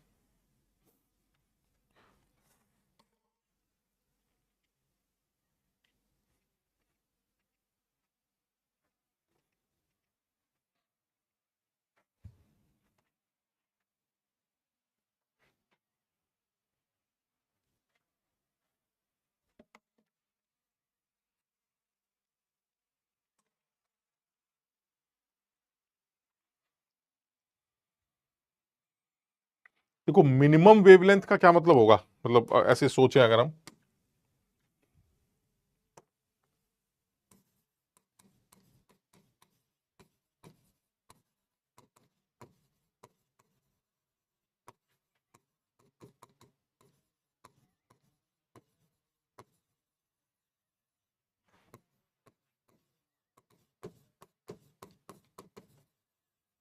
ये लगता मिनिमम एनर्जी वेवलेंथ अगर फोटो इलेक्ट्रॉन की आपको चाहिए तो उसकी एनर्जी मैक्सिमम होनी चाहिए। और फोटो इलेक्ट्रॉन की एनर्जी मैक्सिमम, आप समझ रहे बात को, हो क्या रहा है? हो ये रहा है कि सर ये सरफेस है और इस सरफेस पर आपने जो है खींच के बम्बार्डिंग की ऐसे, और यहां से फोटो इलेक्ट्रॉन बाहर निकल रहा है। तो एक चीज क्लियर है कि सर जो इस इंसिडेंट लाइट है जिसको आप एच न्यू कहते हैं, और ये वो इलेक्ट्रॉन, फोटो इलेक्ट्रॉन जो बाहर भाग रहा है जिसकी आप काइनेटिक एनर्जी की बात कर रहे हैं, सर ये चीज कांस्टेंट है sir, this is constant work function, क्योंकि मेटल कांस्टेंट है तो ये चीज भी आपकी कांस्टेंट, मानते हो बात को sir? This work function is constant, work function is constant. तो मुझे ऐसा लगता है कि अगर मैं अलग अलग बंदूकों को लेके आऊं और उन बंदूकों से गोली मारूं इस प्लेट के ऊपर, तो मैक्सिमम काइनेटिक एनर्जी तभी निकल के आएगी जब बंदूक से निकल के आने वाले नंबर ऑफ फोटॉन्स जो है उनकी एनर्जी ज्यादा हो। तो जो बंदूक से बाहर निकल के आ रहे हैं फोटॉन्स, उनकी एनर्जी अगर ज्यादा है तो फिर जो फोटोन एमिट हो रहा है, फोटो इलेक्ट्रॉन एमिट हो रहा है, उसकी एनर्जी भी ज्यादा होगी। मानते हो बात को? मतलब अब ये सब तुम समझदार हो यार, समझते होगे बात को। मतलब मैं ये कह रहा हूं कि जो हमारा H new minus H new not है वो हमारी काइनेटिक एनर्जी। तो फॉर मैक्सिमम, ये तो कंफर्म हो गया कि अगर मेटल प्लेट फिक्स है, so for maximum kinetic energy H new should be maximum. मानते हो बात को? एच न्यू हमारा मैक्सिमम होना चाहिए, ये कॉन्सेप्ट हमारा इसके अंदर लगना चाहिए। अब एच न्यू मैक्सिमम होने के लिए क्या करेंगे ये सोचते हैं। यानी जितनी ज्यादा एनर्जी के फोटो इलेक्ट्रॉन्स हमारे ऊपर गिरे, जितनी ज्यादा एनर्जी के फोटो इलेक्ट्रॉन्स हमारे ऊपर गिरे, तो जितनी ज्यादा एनर्जी के फोटो इलेक्ट्रॉन्स हमारे ऊपर गिरे, उसका मतलब तो यही हुआ ना कि जिस बल्ब की वॉटेज सबसे ज्यादा है वो सबसे ज्यादा एनर्जी के फोटो इलेक्ट्रॉन्स एमिट करेगी। कुछ समझे मेरी बात को? यानी कहने का मतलब ये हुआ कि जो, क्योंकि वो एक सेकंड में सबसे ज्यादा एनर्जी जनरेट कर रही है, यानी जिस बल्ब की वॉटेज 5 है, आप समझिएगा बात को, जिस बल्ब की वॉटेज 5 है, 5 वॉट गन, लेजर गन है ना, कि अगर हम बात करें तो दैट मींस 5 जूल पर सेकेंड, यही इसका मतलब होना चाहिए ना। एक सेकंड में 5 जूल एनर्जी। इसके अलावा जो 2 वॉट का आदमी वो क्या कर रहा है? 2 जूल पर सेकंड। जो 3 वॉट का है 3 जूल पर सेकंड। ये 5 जूल पर सेकंड, यानी ये मैक्सिमम एनर्जी के फोटॉन्स एमिट कर रही। इसका मतलब ये हुआ कि अगर आपको मैक्सिमम सॉरी मिनिमम वेवलेंथ से रिलेशन चाहिए तो आपको उस गन से काम लेना पड़ेगा जिसकी वॉटेज सबसे ज्यादा है, ताकि आपको मिनिमम वेवलेंथ का फोटो इलेक्ट्रॉन मिले जिसकी एनर्जी मैक्सिमम। क्लियर है?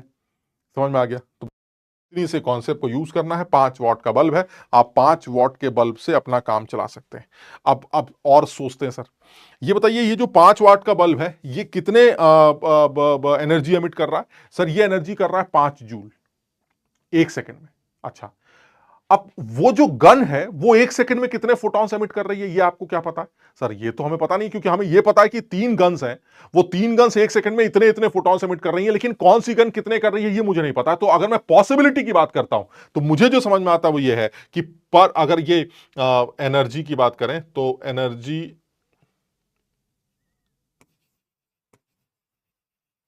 ऑफ 1 फोटॉन, जो हमारा इंसिडेंट फोटॉन है, वो कितनी आनी चाहिए? सर 5 जूल एनर्जी जो है एक सेकंड में बनती है। तो मैक्सिमम एनर्जी जो उस फोटॉन की होगी वो तब आएगी, जरा समझना, जब आप 5 को मिनिमम नंबर से डिवाइड करेंगे। कुछ समझे मेरी बात को क्या कह रहा हूं मैं? जब आप 5 को डिवाइड करेंगे मिनिमम नंबर ऑफ फोटॉन से, यानी 5 डिवाइडेड बाय 4 × 10⁻18, ये वो एनर्जी होगी, आप समझिएगा, ये जूल में ही बोल देते हैं, ये वो एनर्जी होगी एक फोटॉन की जो मैक्सिमम हो सकती है इतने सारे फोटॉन्स में जो एमिट हो रहे हैं। समझिए, यानी एक बार एक गन जो है वो 4 × 10⁻18 की एनर्जी एमिट कर, फोटॉन्स एमिट कर रही है। एक गन जो है वो 5 की कर रही है, एक कर रही है 9 की, जो भी है, ठीक। उनकी वॉटेज है, एक की 2 है, एक की 3 है, एक की 5। अब ये बताइए, मुझे नहीं पता किसकी कौन सी वॉटेज है, कौन कितने फोटॉन्स एमिट करती है।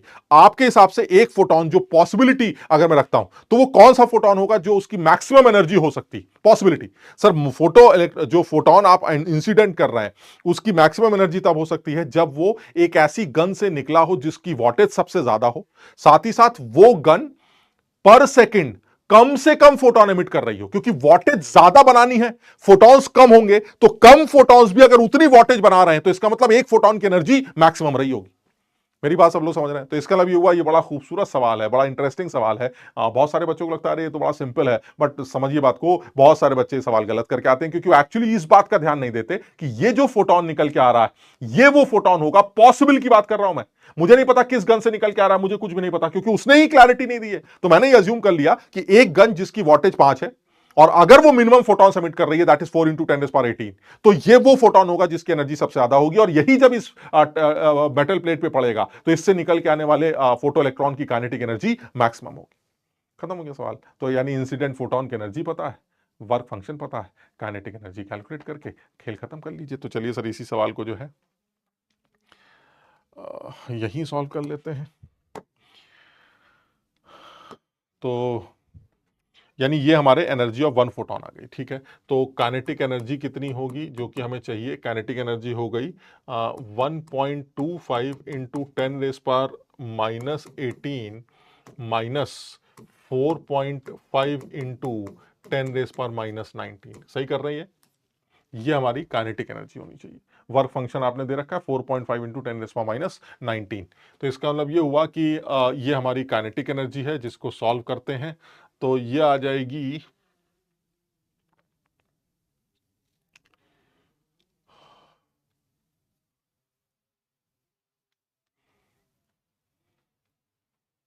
सही कर रहे हैं यार ये?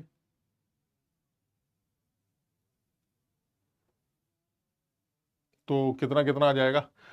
इसको भी कर लेते हैं, ये हमारा 0.45 बन जाएगा, तो 1.25 0.8 है ना, तो 0.8 इंटू 10⁻18 जूल। ये हमारे उस फोटो इलेक्ट्रॉन की काइनेटिक एनर्जी होगी जो मैक्सिमम काइनेटिक एनर्जी होगी। वो लेकिन हमसे मैक्सिमम काइनेटिक एनर्जी नहीं पूछ रहा है, वो हमसे वेवलेंथ पूछ रहा है। तो एक काम करते हैं, इसको ही ईवी में कन्वर्ट करके वो 15 वाला, एक 150 वाला फॉर्मूला लगा लेते हैं, ज्यादा इजी हो जाए। नहीं तो ठीक है, काइनेटिक एनर्जी आ चुकी है सर, आपको पता है, अगर फोटो इलेक्ट्रॉन की काइनेटिक एनर्जी पता हो तो आप लैम्डा निकाल सकते हैं, h/√2m अगर आप मजदूरी करना चाहते हैं कर सकते हैं, है ना। यानी एक तरीका क्या है सर? एक तरीका यह है कि आप यहां से लैम्डा कैलकुलेट करेंगे h/√2m। सारी इंफॉर्मेशन आपके सामने है, आप आंसर निकाल लीजिएगा, खेल खत्म। दूसरी, समझदार आदमी, स्मार्ट आदमी क्या करेगा? वो कहेगा देखिए ऐसा है, अगर आपकी टोटल एनर्जी इतनी तो आपकी ईवी में एनर्जी कितनी होगी ये बता दीजिए। तो ईवी में एनर्जी निकालने के लिए आप इसको 1.6 इंटू 10⁻19 से डिवाइड करेंगे, तो जो ईवी में एनर्जी होगी वो आ जाएगी कितनी आ जाएगी? ये आ जाएगा 8 इंटू 10⁻19, और उसको आपने 1.5, ईवी में एनर्जी आ रही है 5 ईवी। बताइए, समझे बात को? The energy in EV is 5। तो अगर ये 5 ईवी एनर्जी है तो अब आपका सीधे सीधे लैम्डा एंगस्ट्रॉम में निकल के आएगा 150/5, याद है, का अंडर रूट। कितना आ गया? √30 एंगस्ट्रॉम। यानी मस्त आपका जो वेवलेंथ निकल के आ रहा है अपने फोटो इलेक्ट्रॉन की, जिसकी आप बात कर रहे हैं, जो मैक्सिमम मिनिमम जो वेवलेंथ एमिट हो सकती है, पॉसिबिलिटी की बात कर रहे हैं, जो मिनिमम पॉसिबिलिटी बनती है वो √30 एंगस्ट्रॉम की बनती है, क्योंकि मिनिमम पॉसिबिलिटी वेवलेंथ की तब बनेगी जब काइनेटिक एनर्जी उस फोटो इलेक्ट्रॉन की मैक्सिमम हो, और फोटो इलेक्ट्रॉन की काइनेटिक एनर्जी तभी मैक्सिमम हो सकती है जब इंसिडेंट फोटोन की energy maximum.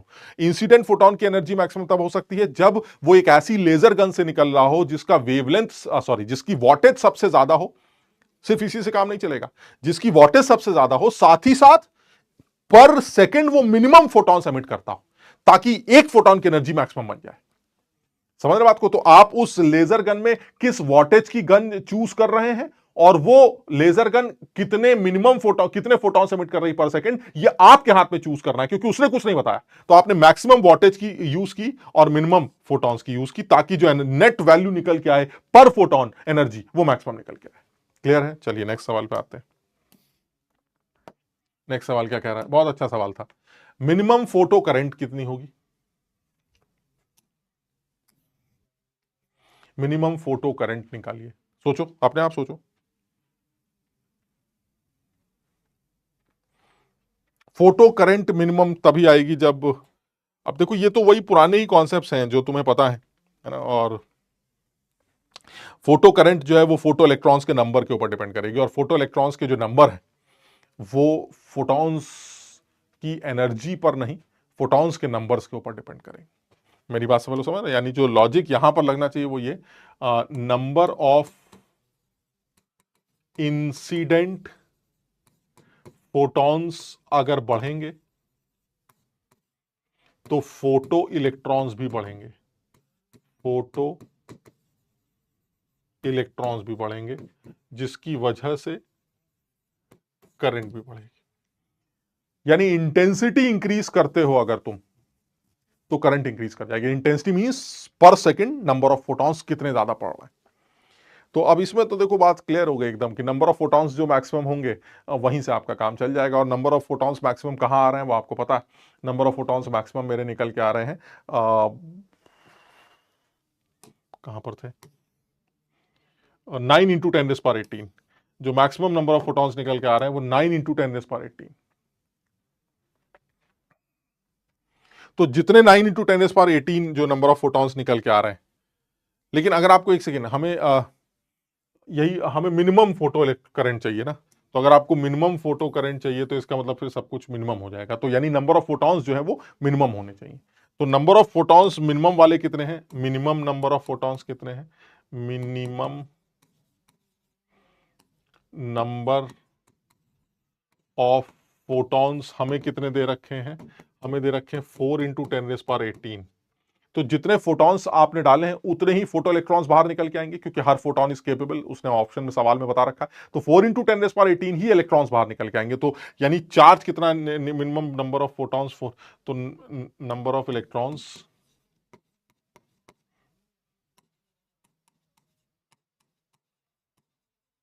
Minimum number of electrons ये कितने आएंगे, ये आ जाएंगे 4 × 10⁻18।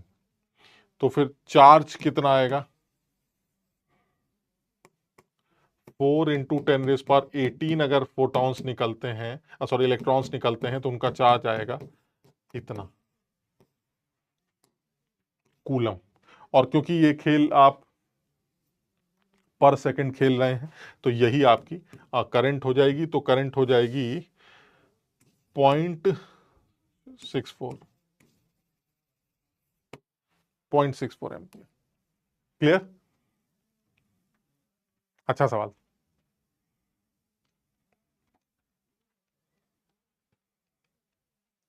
समझो अपने आप।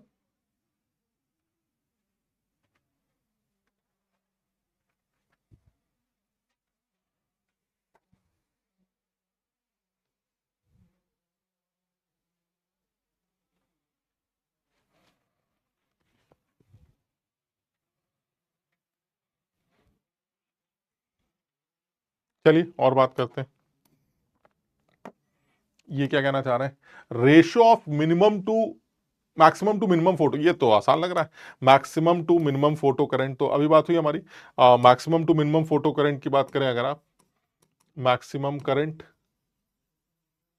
Divided by minimum current.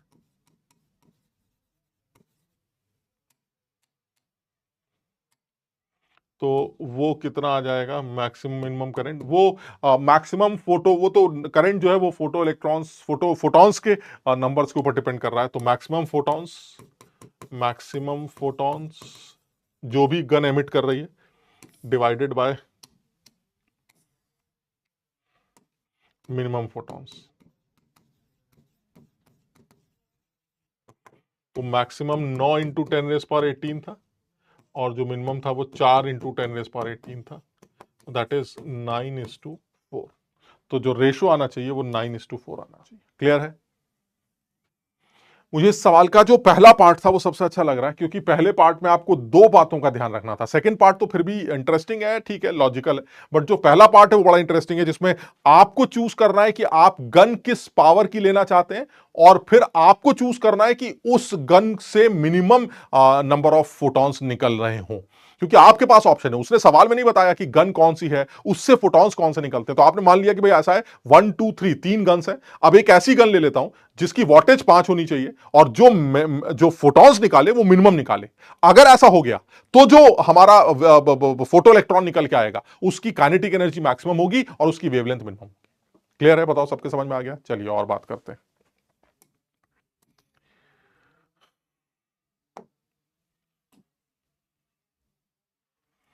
यहां देखते हैं क्या कहना चाह रहे हैं, एक बार देखो भाई, नोट करो।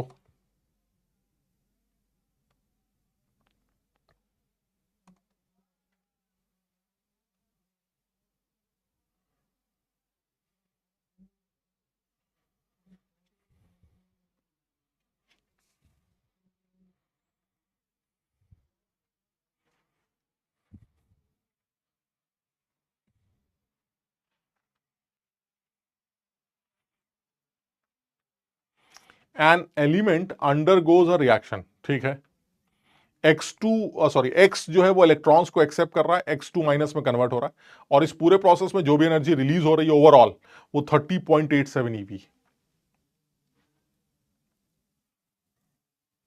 यानी एक एक्स एटम जो है अगर X2 निगेटिव में कन्वर्ट होता है तो इतने ईवी एनर्जी पर एटम रिलीज होनी चाहिए। अच्छा, इफ द एनर्जी रिलीज्ड, ये जो एनर्जी रिलीज हो रही है इसको मैं यूज कर रहा हूं 4 ग्राम हाइड्रोजन मॉलिक्यूल्स को कन्वर्ट करने में into H+ and H star. ये हमारा एक एक्साइटेड H एटम है, तो H star, where H star is excited state of hydrogen atom where the electron travels in orbit whose circumference. अच्छा, इस एक्साइटेड लेवल की बात क्या अच्छी है कि ये जो इलेक्ट्रॉन, भाई H+ में तो एक भी इलेक्ट्रॉन नहीं, यानी इसका मतलब जो उसने H2 को तोड़कर 2 H एटम बनाए, उसमें से एक H एटम के ऊपर, उस एक H एटम के साथ उसने क्या बदसलूकी की, उसने इस H2 को तोड़ा और H और H में कन्वर्ट कर दिया, ठीक है। फिर एक H एटम के साथ क्या बात की उसने कि भाई साहब मैं आपको आयनाइज कर दूंगा, और दूसरे वाले H के साथ उसने क्या कहा कि मैं आपके इलेक्ट्रॉन को एक्साइट करके एक ऐसे लेवल पर भेज दूंगा जहां पर आपकी जो डी ब्रॉगली वेवलेंथ है वो जो आपकी जो सर्कमफ्रेंस है वो डी ब्रॉगली वेवलेंथ की 4 गुना है। The circumference of that circular orbit is 4 times it's de Broglie. तो ये देखिए बड़ा सीधा सा कॉन्सेप्ट है, सब लोग जानते हैं, डी ब्रॉगली साहब ने बताया भी है हमें कि अगर सर्कमफ्रेंस की बात की जाए तो 2πr की वैल्यू n लैम्डा के बराबर होती। तो अगर आप सर्कमफ्रेंस को ये कह रहे हैं कि वो 4 गुना है, तो यहां से क्या समझ में आता है कि आप चौथे ऑर्बिट तक पहुंच चुके हैं। यानी कहने का मतलब ये हुआ, ये जो इंफॉर्मेशन है वो ये है कि इस एक्साइटेड लेवल जिसकी आप बात कर रहे हैं, इस एक्साइटेड लेवल में इलेक्ट्रॉन कहां पर है, electron is in 4th state. यहां पर इलेक्ट्रॉन 4th स्टेट में, ये सीन। तो सर बेसिक एनर्जी कंजर्वेशन का सवाल लगता है सर, जितनी एनर्जी निकल के आ रही है वो सारी एनर्जी आप खर्च कर रहे हैं। आपसे पूछा जा रहा है कि बताइए कितने मोल एक्स के हमें चाहिए होंगे ताकि ये इतनी बदतमीजियां आप कर सकें। तो अब आपको अपने आप समझना है, एक बार अपने आप सोचिए, इक्वेशन लिखिए और सॉल्व कर लीजिए, तो अपने आप समझो जरा बात को।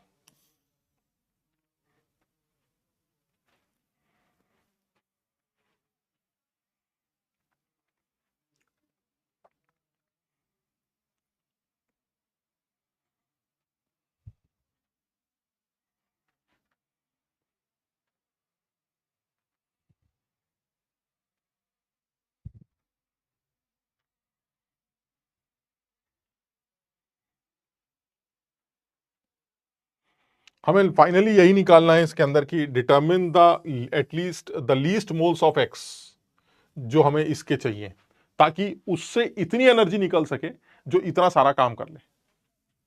ये सवाल, मेरी बात समझ रहे हैं? तो यानी ऐसा हो रहा है जैसे जैसे मैंने यहां पर भी लिखा कि x जो है वो इलेक्ट्रॉन्स को खाकर किस में कन्वर्ट हो रहा है, X2 निगेटिव, और इस X2 निगेटिव की वजह से जो भी एनर्जी रिलीज हुई प्लस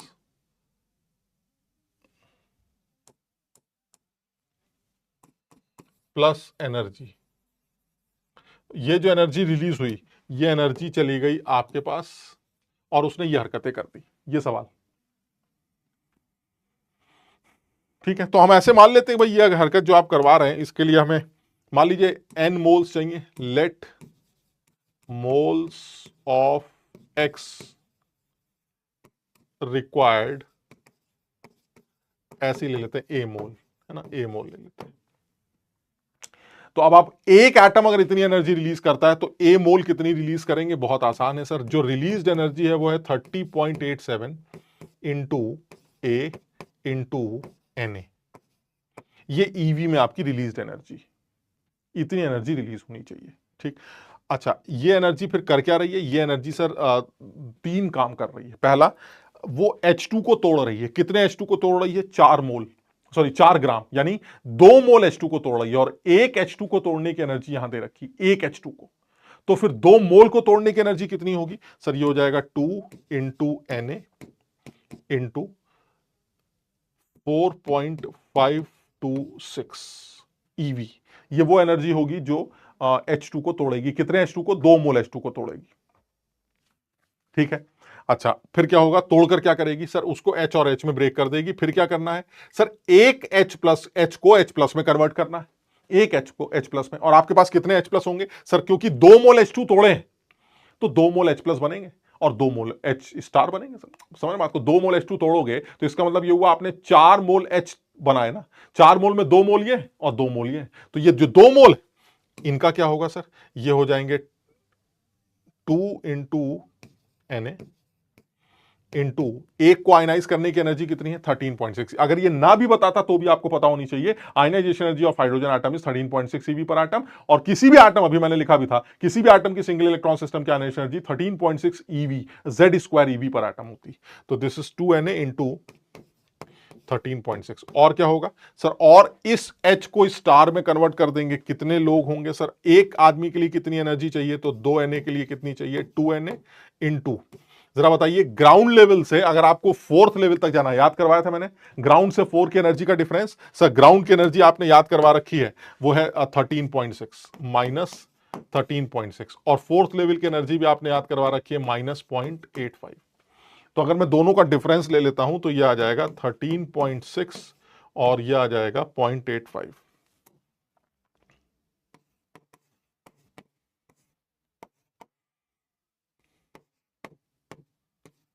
दिस इज 12.75। तो यानी जो डिफरेंस आ रहा है वो आ रहा है 12.75। तो यानी कि ग्राउंड से 4th में ले जाने की एनर्जी का डिफरेंस है 12.75। ये एक आदमी का एनर्जी देना होगा, और आपके पास आदमी कितने, 2Na लोग जो ये हरकत करेंगे। तो मुझे ऐसा लगता है कैलकुलेशन भी बहुत ज्यादा मुश्किल तो नहीं है, क्योंकि Na और Na ये सब कैंसिल हो रहा है, और यहां से आप A की वैल्यू निकाल सकते हैं। तो एक बार A की वैल्यू निकाल के देखते हैं। A is equal to 2 into 4.526 plus 2 into 13.6 plus 2 into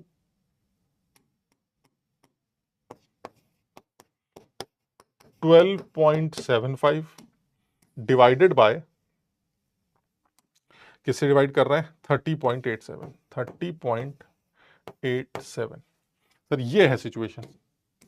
तो अब जरा इसको एक बार कैलकुलेट करके देख लेते हैं कितना आएगा। एक बार जरा आप लोग भी जल्दी से कैलकुलेट करें। 2 into 4.526 9.052।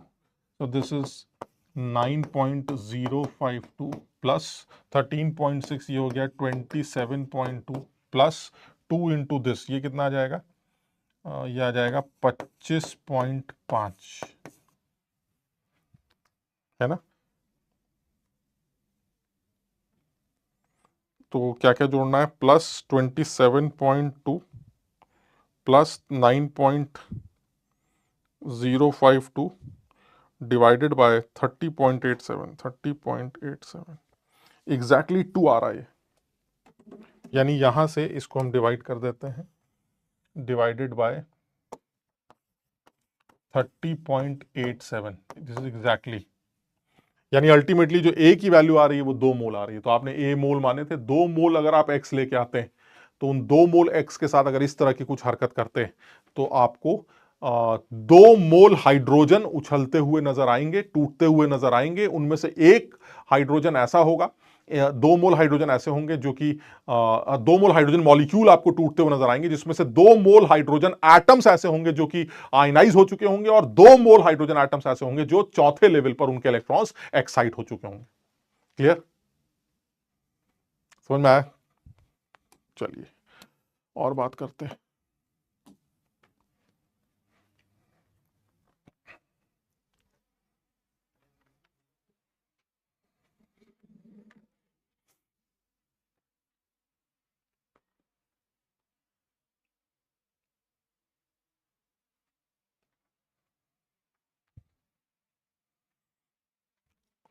The hydrogen like species lithium +2 is in spherical symmetric state S1, ठीक है, विद 1 रेडियल नोड। देखो एक चीज तो क्लियर हो गया कि स्फेरिकल, अगर आप घेरे में है, स्टेट में है, सिमेट्रिक स्टेट में है, तो एक चीज तो क्लियर हो गई, आप s ऑर्बिटल की बात कर रहे हैं, और s ऑर्बिटल के लिए l की वैल्यू तो 0 होती है। क्लियर है। और क्योंकि आपने रेडियल नोड एक बता रखे हैं तो हमने ये याद कर रखा है कि जो रेडियल नोड्स होते हैं वो n-l-1 के बराबर होते हैं। और वो रेडियल नोड आप बता रहे हैं 1 है, तो that means they are equal to 1, जिसमें l की वैल्यू ऑलरेडी 0 है, तो यानी कि ये आ गया आपका n-0 - 1 is equal to 1, so n is equal to 2। यानी एक चीज क्लियर हो गई, आप s ऑर्बिटल में हैं और आपके n की वैल्यू 2 है, तो बात खत्म हो गई। जो ऑर्बिटल का नाम है वो 2s ऑर्बिटल, यानी s1 स्टेट तो आपकी 2s। ठीक है, दूसरी बात करते हैं। दूसरी बात क्या कह रहे हैं, the state s2 has one radial node and its energy is equal to the ground state energy of the hydrogen atom. यानी जो हमारा s2 स्टेट है उसमें भी एक रेडियल नोड, उसमें भी एक रेडियल नोड, लेकिन अब वो जो स्टेट है वो सिमेट्रिक स्फेरिकल सिमेट्रिक स्टेट नहीं, तो यानी अब वो ऐसा ही ये नहीं कह सकते आप, है ना। हाँ, लेकिन आप ये जरूर कह रहे हैं कि उसकी जो एनर्जी है वो ground state energy of hydrogen atom, species हमारा लिथियम+2 है, तो मुझे ये पता चल जाएगा कि वो है कहां। आप समझिएगा जरा बात को कैसे, एक बार देखते हैं। मुझे लगता है ये हमें कैलकुलेट ही करना है क्या, एक सेकंड जरा देख लेते हैं। स्टेट S1, तो ये हो गई हमारी बात, स्टेट S1 हमारा निकल आया, स्टेट S1 इज हमारा 2s। ठीक है, चलिए स्टेट S1 हमारा आ गया 2s।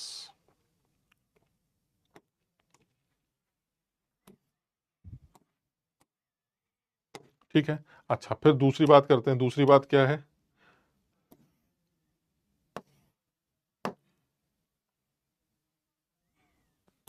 तो पहले S2 स्टेट के बारे में ही सोचते हैं ना, तो S2 स्टेट कौन सा है पहले यही देख लेते हैं। तो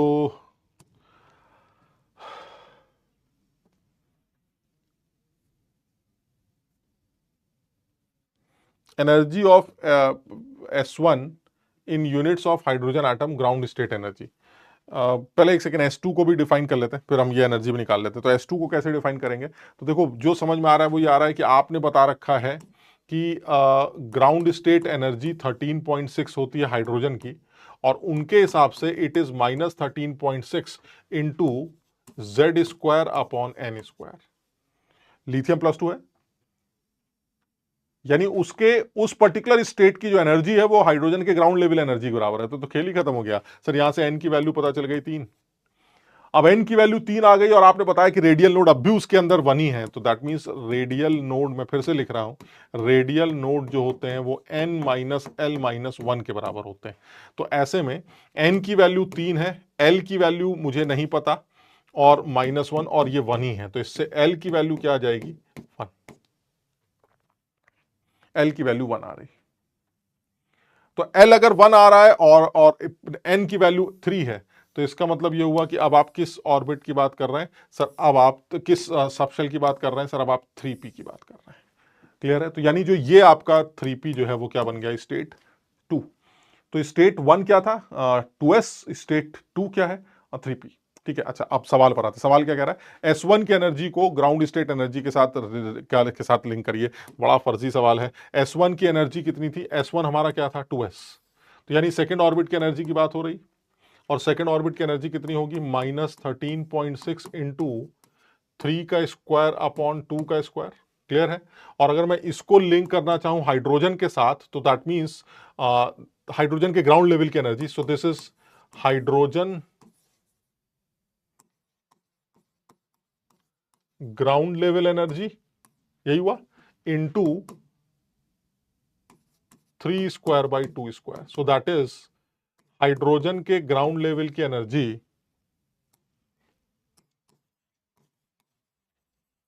इंटू 9/4।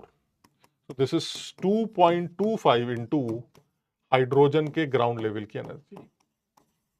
तो यानी अगर मैं हाइड्रोजन के ग्राउंड लेवल की एनर्जी के रेस्पेक्ट में आंसर निकालना चाहता हूं तो मुझे आंसर 2.25 दिखाई देता। बिल्कुल सिंपल एकदम।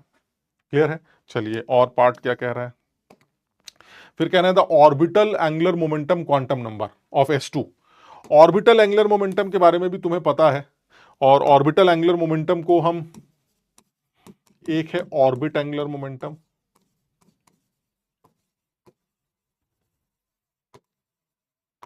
वो है NH/2π। एक है ऑर्बिटल एंगुलर मोमेंटम।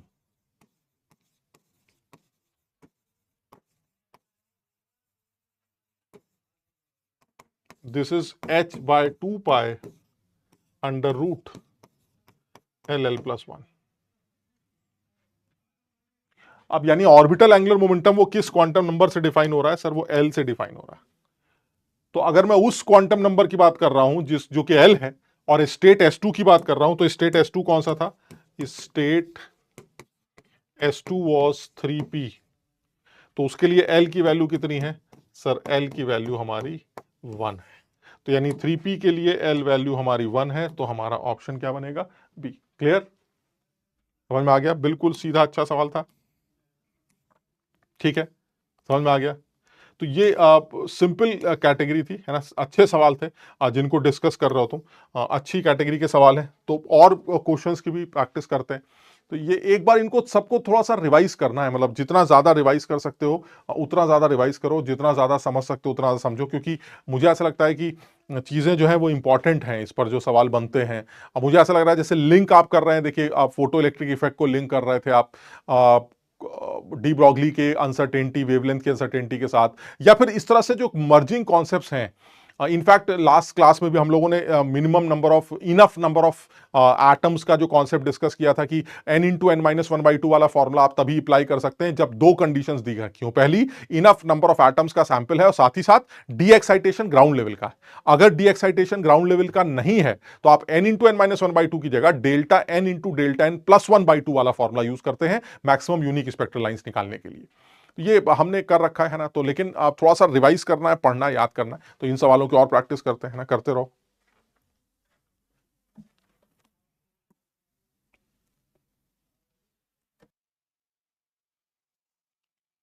इसमें कुछ और सवालों की भी प्रैक्टिस करो, और है ना, कुछ क्वांटम नंबर्स वाले सवाल हैं, कुछ डी ब्रॉगली हाइजेनबर्ग के सवाल हैं, कुछ क्वेश्चंस और क्वेश्चंस की प्रैक्टिस करो। मुझे लगता है कि सिंपल चैप्टर है, थोड़ा सा रिवीजन करने से सीखा जा सकता है। चलिए एक दो बातें और कर सकते हैं इसके अंदर।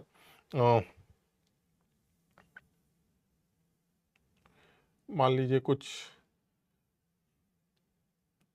कुछ इस तरह का सवाल आ जाए, जो नॉर्मल सवाल हैं वेव फंक्शन से रिलेटेड, हालांकि जेई कम पूछता है, लेकिन फिर भी एक हल्का सा आइडिया हमें होना चाहिए। तो जनरली किसी भी इलेक्ट्रॉन की जो लोकेशन है एग्जैक्टली उसको निकाल पाना तो बड़ा मुश्किल है हाइजेनबर्ग के अनसर्टेनिटी प्रिंसिपल के अकॉर्डिंगली, बट इलेक्ट्रॉन को एक वेव की तरह कंसीडर किया गया है, और उस वेव की अपनी, हर वेव की अपनी इक्वेशन है, तुमने पढ़ा है, फिजिक्स में भी पढ़ा है। तो इसी तरह से इस इलेक्ट्रॉन वेव की भी, जिसको आप क्वांटम वेव बोल सकते हैं, उस वेव की भी अपनी एक इक्वेशन, और उस इक्वेशन को अगर हमें पता चल जाए, जिस तरह से फिजिक्स में भी वेव इक्वेशंस को देखकर आप तमाम चीजें, तमाम नतीजे निकालते हैं, उसी तरह से इलेक्ट्रॉन की वेव इक्वेशन को देखकर भी आप तमाम नतीजे निकाल सकते हैं कि इलेक्ट्रॉन किस प्रिंसिपल क्वांटम नंबर को बिलोंग करता है। वो इलेक्ट्रॉन, मतलब समझना, उस इलेक्ट्रॉन का पूरा एक जन्म पत्री, कुंडली टाइप मिल गई आपको कि भाई इलेक्ट्रॉन वेव इक्वेशन ये है, तो अब आप उस इलेक्ट्रॉन का एन वैल्यू क्या है, एल वैल्यू क्या है ना, आप उसका ओरिएंटेशन किस डायरेक्शन में है, उसके एंगुलर पार्ट को देखकर, तो आप सारे अंदाजे जो हैं वो लगा सकते हैं। तो एक तरह से देखा जाए तो इलेक्ट्रॉन क्योंकि एक 3 डायमेंशनल मूवमेंट रखता है, तो उसका एक रेडियल फॉर्म तो है ही, साथ में एक एंगुलर फॉर्म भी है। यानी अगर मैं थोड़ा सा टेक्निकली सोचूं, जैसे ये सवाल है, अभी हम इस बारे में डिस्कस करते हैं, उसने किसी एक पर्टिकुलर ऑर्बिटल के लिए वेव फंक्शन दे रखा, तो इस वेव फंक्शन को कंसीडर करके मुझे कुछ कुछ सवालों के जवाब देने होंगे। तो मैं सबसे पहले जरा समझता हूं इस वेव फंक्शन के बारे में, ये चीजें हैं क्या। तो जैसे इलेक्ट्रॉन है, मैं मान लेता हूं इलेक्ट्रॉन की एक पर्टिकुलर पोजीशन, मान लीजिए ये पी, ठीक। तो और ये जो ओपी है, दैट मींस न्यूक्लियस से उसकी डिस्टेंस जो है, ये वेक्टर हमारा आर वेक्टर। तो अब जो कंसीडरेशन है वो ये है कि जेड एक्सिस से इस वेक्टर की जो एंगल है वो थीटा है, और एक्स एक्सिस से इस वेक्टर का जो कंपोनेंट है, जो एक्स वाई प्लेन में जो इसका फुट पड़ा है, इसका जो एक्स कंपोनेंट, एक्स से जो इसका एंगल है वो फाई। तो मैंने कहा कि भाई ठीक है, ये कुछ कुछ इंफॉर्मेशन दे रखी है, इसके अकॉर्डिंगली अगर आप मैथ्स समझते हैं तो आप समझते होंगे, if it is R and if is theta, it should be R cos theta, and it will be R sin theta sin phi, and this is R sin theta cos phi. यानी इस vector के तीनों components X Y Z direction में आपको पता है।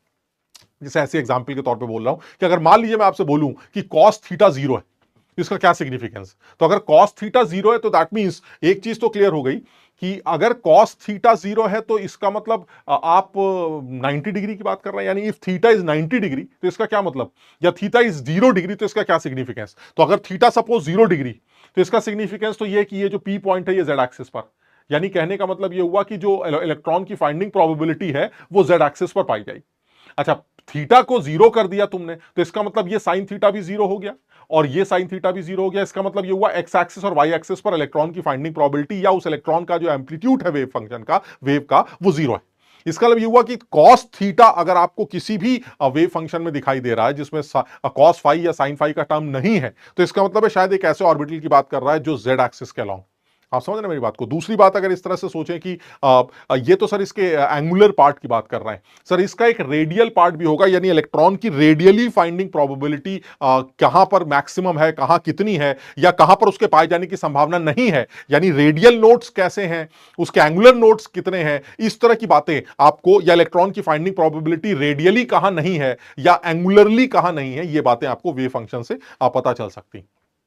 तो जैसे एक जनरल बात करूं अगर मैं, तो एक इलेक्ट्रॉन का जो वेव फंक्शन है जिसमें अगर मैं रेडियल पार्ट की बात करूं तो वो रेडियल पार्ट जो हमारा निकल के आता है, यानी एक चीज तो क्लियर है, जो भी वेव फंक्शन है वो दो कंपोनेंट से मिलकर बना है, एक रेडियल पार्ट से और एक एंगुलर पार्ट से, और एंगुलर पार्ट में ये थीटा शीटा वाले टर्म्स आ जाते हैं। हाँ, अगर एस ऑर्बिटल है तो उसमें एंगुलर पार्ट की जरूरत नहीं पड़ती, बिकॉज एस ऑर्बिटल हमारा प्योरली स्फेरिकल होता है।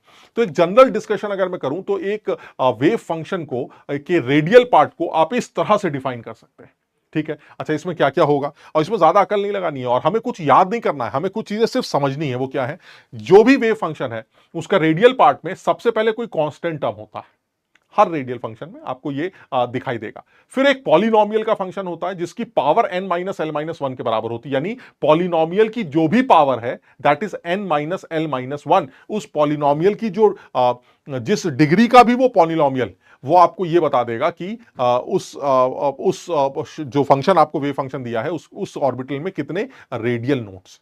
आप समझ रहे हैं, यानी पॉलिनोमियल प्रोवाइड करेगा आपको, साथ ही साथ एक और टर्म होगा सिग्मा, सिग्मा के ऊपर एक पावर होगी। अगर वो पावर जो भी होगी वो आपको क्या प्रोवाइड करेगी, वो उसको एजीमुथल क्वांटम नंबर प्रोवाइड करेगी, यानी पॉलिनोमियल जिस डिग्री का है वो आपको n minus L minus one की वैल्यू दे देगा, और उसके आगे जो सिग्मा है उसके ऊपर जो पावर लगी वो आपको उसका एजीमुथल क्वांटम नंबर दे देगी, और साथ में e की power minus sigma bye n। ये एक जनरल एक्सप्रेशन है किसी भी रेडियल नोड को, रेडियल फंक्शन को लिखने, जिसमें सिग्मा की जो वैल्यू है वो ZR अपॉन ए नॉट से डिफाइन की जाती है, जिसमें जो हमारा n है वो प्रिंसिपल क्वांटम नंबर है, ए नॉट हमारा बोर रेडियस है, एटॉमिक नंबर है, और साथ में l हमारा एजीमुथल क्वांटम नंबर। तो ये एक जनरल एक्सप्रेशन है जो हमें दिखाया जा रहा है। अच्छा, इस जनरल एक्सप्रेशन से मैं क्या क्या निकाल सकता हूं सर? इस जनरल एक्सप्रेशन से आपको इस तरह के सवाल पूछे जा सकते हैं कि आपके पास रेडियल नोड्स कितने हैं, आपके पास एंगुलर नोड्स कितने हैं। मान लीजिए हमें यही सवाल करना है, तो एक चीज तो समझ में आती है सर, जो भी पॉलिनोमियल की पावर होगी वो उसके रेडियल नोड्स के बराबर होगी, और सिग्मा के ऊपर जो भी पावर होगी, सिग्मा समझ रहे हैं, सिग्मा मतलब आर, सिग्मा के अंदर एक आर है, तो जो इस पॉलिनोमियल के बाहर अगर कोई आर का टर्म है तो उस आर की जो भी पावर होगी वो उसको उसका एजीमुथल क्वांटम नंबर प्रोवाइड करेगी, जो कि एंगुलर नोड के बराबर होती है। मेरी बात समझ रहे हैं? जैसे एक एग्जांपल के तौर पे बात करते हैं, ये एक एक्सप्रेशन है, इसमें हमें पता है जो रेडियल नोड होता है, रेडियल नोड जहां पर इलेक्ट्रॉन की फाइंडिंग प्रोबेबिलिटी 0 है रेडियली, वो n minus L minus one के बराबर, और जो एंगुलर नोड होता है वो l के बराबर। तो सर यहां पर आपको कैसे क्या क्या चीजें दिख रही हैं, जरा इसके बारे में बात करते हैं। तो सर एक वेव फंक्शन दे रखा है, मैंने ऐसी 3s बोल रखा है, मैं अपने आप सोचता हूं ये 3s का है या नहीं, ठीक, चेक करते हैं। सर देखिए ऐसा है, अभी आपने बताया था एक दुनिया भर का कांस्टेंट का बकवास टर्म चलता है, सर ये हमारा कांस्टेंट टर्म है, ये हमारा पॉलिनोमियल का टर्म है, सर इसमें सिग्मा का कोई टर्म नहीं है, दैट मींस मैं लिख सकता हूं यहां पर सिग्मा की पावर 0। बात समझ रहे हैं, ऐसे लिख सकते हैं सिग्मा की पावर 0। तो ऐसे में मुझे जो समझ में आ रहा है वो ये आ रहा है सर, ये पॉलिनोमियल है, पॉलिनोमियल की जो भी डिग्री होगी सर वो आपको रेडियल नोड प्रोवाइड करेगी, ये हमारा वो कांस्टेंट टर्म था। तो अगर मैं ध्यान से देखूं तो पॉलिनोमियल की जो डिग्री है वो r की पावर 2, आप देख पा रहे हैं, यानी r की पावर 2 का मतलब है सर ये सेकंड डिग्री का पॉलिनोमियल है, तो इसका मतलब ये हुआ n minus L minus one की जो वैल्यू है वो 2, and this is my radial node. ये हमारे रेडियल नोड। साथ ही साथ क्योंकि सर आर की कोई और पावर नहीं है, आपने बताया था आर की जो भी एक्स्ट्रा पावर होगी सर इस पॉलिनोमियल के बाहर वो आपको एल की वैल्यू दे देगी। सर सिग्मा या आर की पावर 0 है तो इसका मतलब ये हुआ सर एल की वैल्यू जो है यहां पर 0 है। अगर L की वैल्यू 0 है और n minus L minus one की वैल्यू 2 है तो इसका मतलब यहां से n की जो वैल्यू निकल के आएगी वो कितनी निकल के आ जाएगी 3।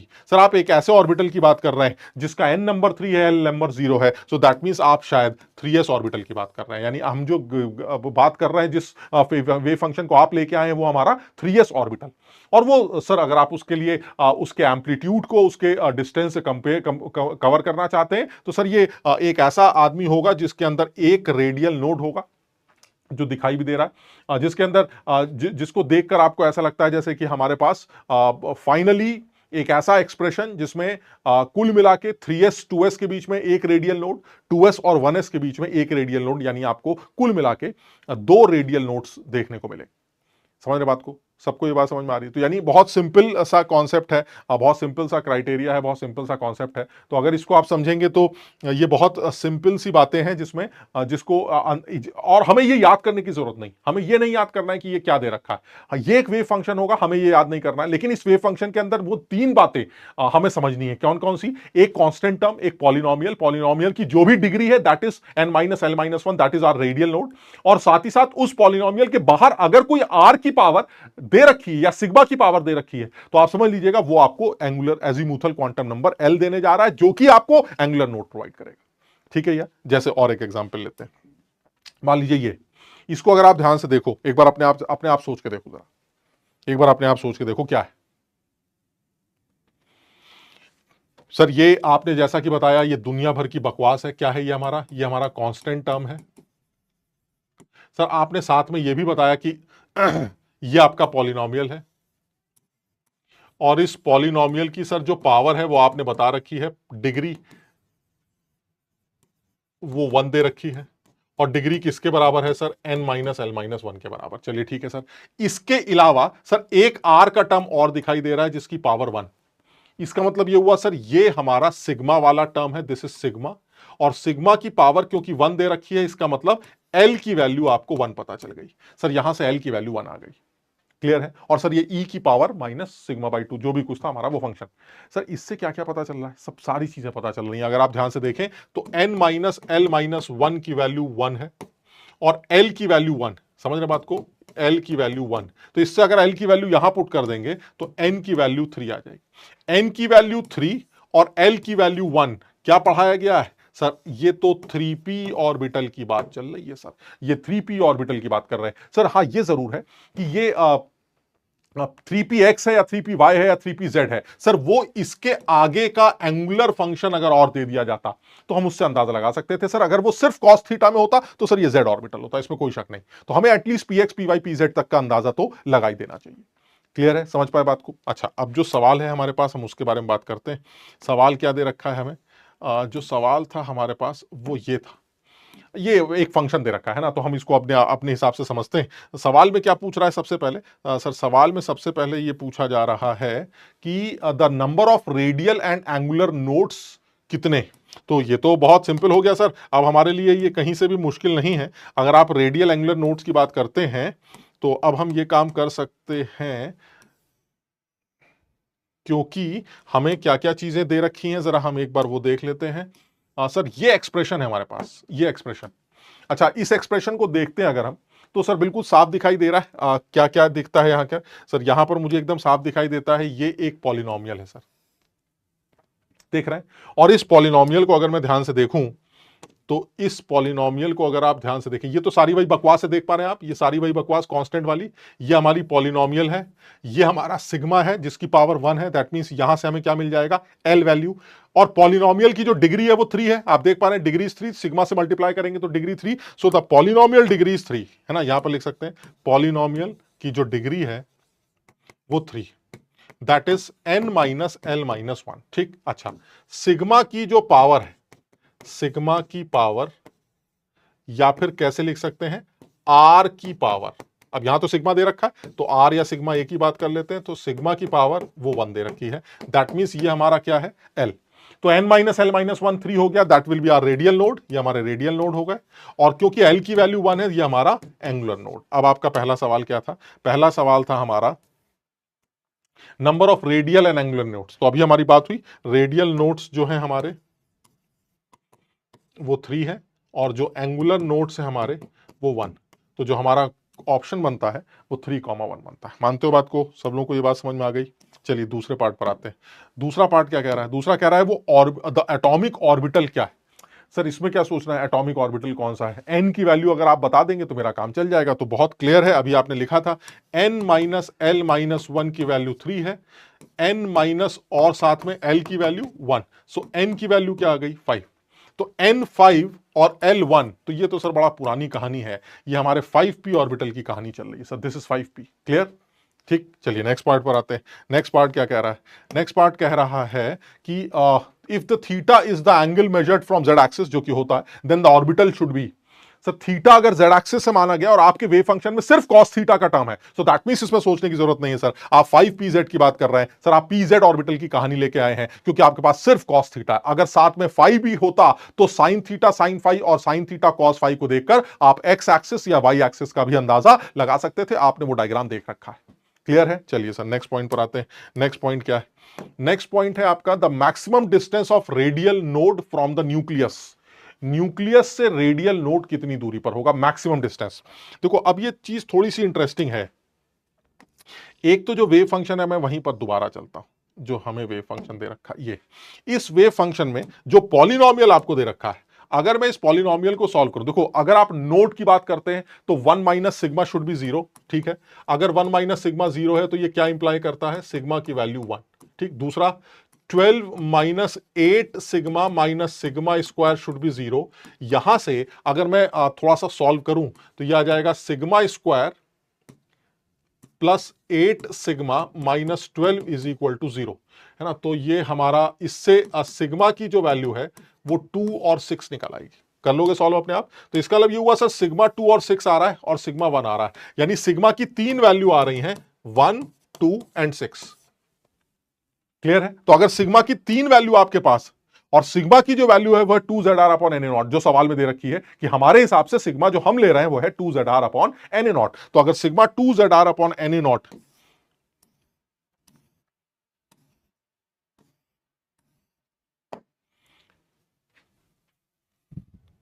Sigma is equal to 2zr upon N a naught, यह हमें दे रखा है। ठीक है, चलिए अब इसकी बात करते हैं। तो अगर sigma 2zr upon N a naught दे रखा है तो सिग्मा हमारे हिसाब से क्या है? 6। क्यों? क्योंकि सर सिग्मा आर के साथ डायरेक्टली रिलेटेड। तो अगर आप मैक्सिमम डिस्टेंस की बात करना चाहते हैं तो आर मैक्सिमम तभी होगा जब सिग्मा मैक्सिमम होगा। So that mean 6 is equal to 2 into Z R upon N. कितना था भाई साहब? सर अभी आपने निकाला था, तो इससे आप आर की वैल्यू निकाल सकते हैं 15 A naught by Z. 15 A naught by Z, यानी कि जो मैक्सिमम डिस्टेंस होनी चाहिए वो 15 ए नॉट बाई जेड से कैलकुलेट होनी चाहिए। क्लियर है? मतलब तुम समझो, देखने में ये चीज बड़ी अजीब सी लगती है, जबकि उस डिटेल में हमें पढ़ना ही नहीं। हमें तो सिर्फ ये समझना था भाई ऐसा है, वेव फंक्शन को कैसे देखा जा रहा है। वेव फंक्शन में मुझे मेनली 3 टुकड़े दिखाई देते हैं। अगर मैं रेडियल पार्ट की बात करूं, एंगुलर पार्ट में साइन थीटा कॉस फाई ये सब और आ जाता है। तो अगर आप रेडियल पार्ट की बात करें तो रेडियल पार्ट में बिल्कुल साफ दिखाई देता है कि आपके पास सबसे पहले कांस्टेंट का टर्म होगा, फिर एक पॉलिनोमियल होगी। उस पॉलिनोमियल की जो भी डिग्री होगी वो आपको n माइनस एल माइनस 1 की वैल्यू दे देगी, और साथ ही साथ एक और टर्म उसके साथ में हो सकता है जो सिग्मा के टर्म्स में सिग्मा के फॉर्म में दिया जाएगा, नहीं तो आर के फॉर्म में दिया जाएगा। तो अगर वो आर के फॉर्म में दिया जा रहा है तो ऐसे में उस आर की जो भी पावर होगी वो आपको एल प्रोवाइड करेगी। इन लोगों की मदद से आप एन की वैल्यू कैलकुलेट कर लेंगे और उसके बाद आपका जो भी कुछ खेलना है खेलते रहिए। क्लियर है? ये समझ में आ गया? चलिए जैसे एक और एग्जाम्पल ले लेते हैं। एक और एग्जाम्पल ले लेते हैं। ये देखिए, अब सर इसमें देखिए आप क्या क्या समझ पा रहे हैं। तो देखो जो मुझे समझ में आ रहा है सर, ये तमाम बकवास है सर, ये तमाम कांस्टेंट फॉन्स्टेंट ये सब बकवास लिखा गया है। ठीक है, अच्छा, और ये क्या दे रखा है सर? ये आपका पॉलिनोमियल है। ठीक है सर, साथ ही में सिग्मा की वैल्यू और इसके अलावा कोई और आर का टर्म, इस सिग्मा में आर है, देख रहे हैं सिग्मा में आर है, इस सिग्मा में आर है, लेकिन इसके बाहर कोई और ऐसा आर का टर्म या सिग्मा का टर्म नहीं। तो इसका मतलब और कुछ नहीं। तो ये तो समझ में आ गया कि जो एल की वैल्यू है वो 0 है। ये ठीक है। अच्छा, अब n minus L minus one की बात करते हैं। n minus L minus one की जो वैल्यू है वो इसकी डिग्री है और इसकी डिग्री 2 है सर। इससे n की वैल्यू अगर आप निकालें तो n की वैल्यू 3 आ रही है। तो अगर मैं L0 N3 लूं तो मुझे समझ में आ रहा है आप 3s ऑर्बिटल की बात कर रहे हैं। क्लियर है? मुझे 3s की कहानी सुनने को मिलती है। ठीक है, फिर वो ये सब नहीं कह रहा है, वो कह रहा है अब आप पढ़े लिखे, आप जानते हैं 3s होगा, अब आप ये सब पहचान लेते हैं। मुझे ये बताइए साथ में कि पहली बात, क्या ये इसका ओवरऑल वेव फंक्शन है या इसका एंगुलर पार्ट बचा हुआ है? नहीं नहीं सर, ये S orbital, S orbital spherical होता है, एंगुलर पार्ट का कोई लॉजिक ही नहीं बनता। ठीक, तो इसका मतलब ये हुआ कि अब अगर आप मैक्सिमम डिस्टेंस की बात कर रहे हैं, फिर वही वाली बात आती है सर, इस टर्म को जीरो रखते हैं, इससे सिग्मा कैलकुलेट करके लाते हैं और उसको finally Z R upon 3a0 से इक्वेट कर देते हैं, हमारा काम खत्म। क्लियर है? कर लोगे अब इसको, यानी इस टर्म को सबसे पहले जीरो से डिफाइन करते हैं, यानी 6 नहीं, ऐसे लिखते हैं sigma square minus 6 sigma plus 6 is equal to 0। इससे सिग्मा की वैल्यू निकालते हैं, तो sigma is equal to 6 plus minus under root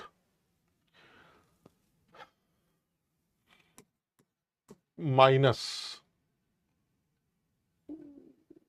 24 upon 2।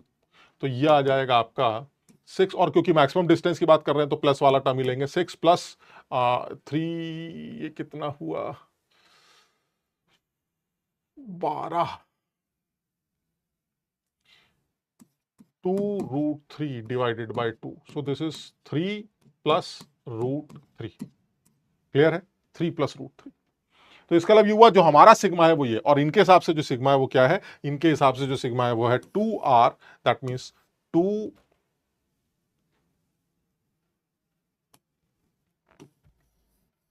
जो सिग्मा है हमारा वो है 2r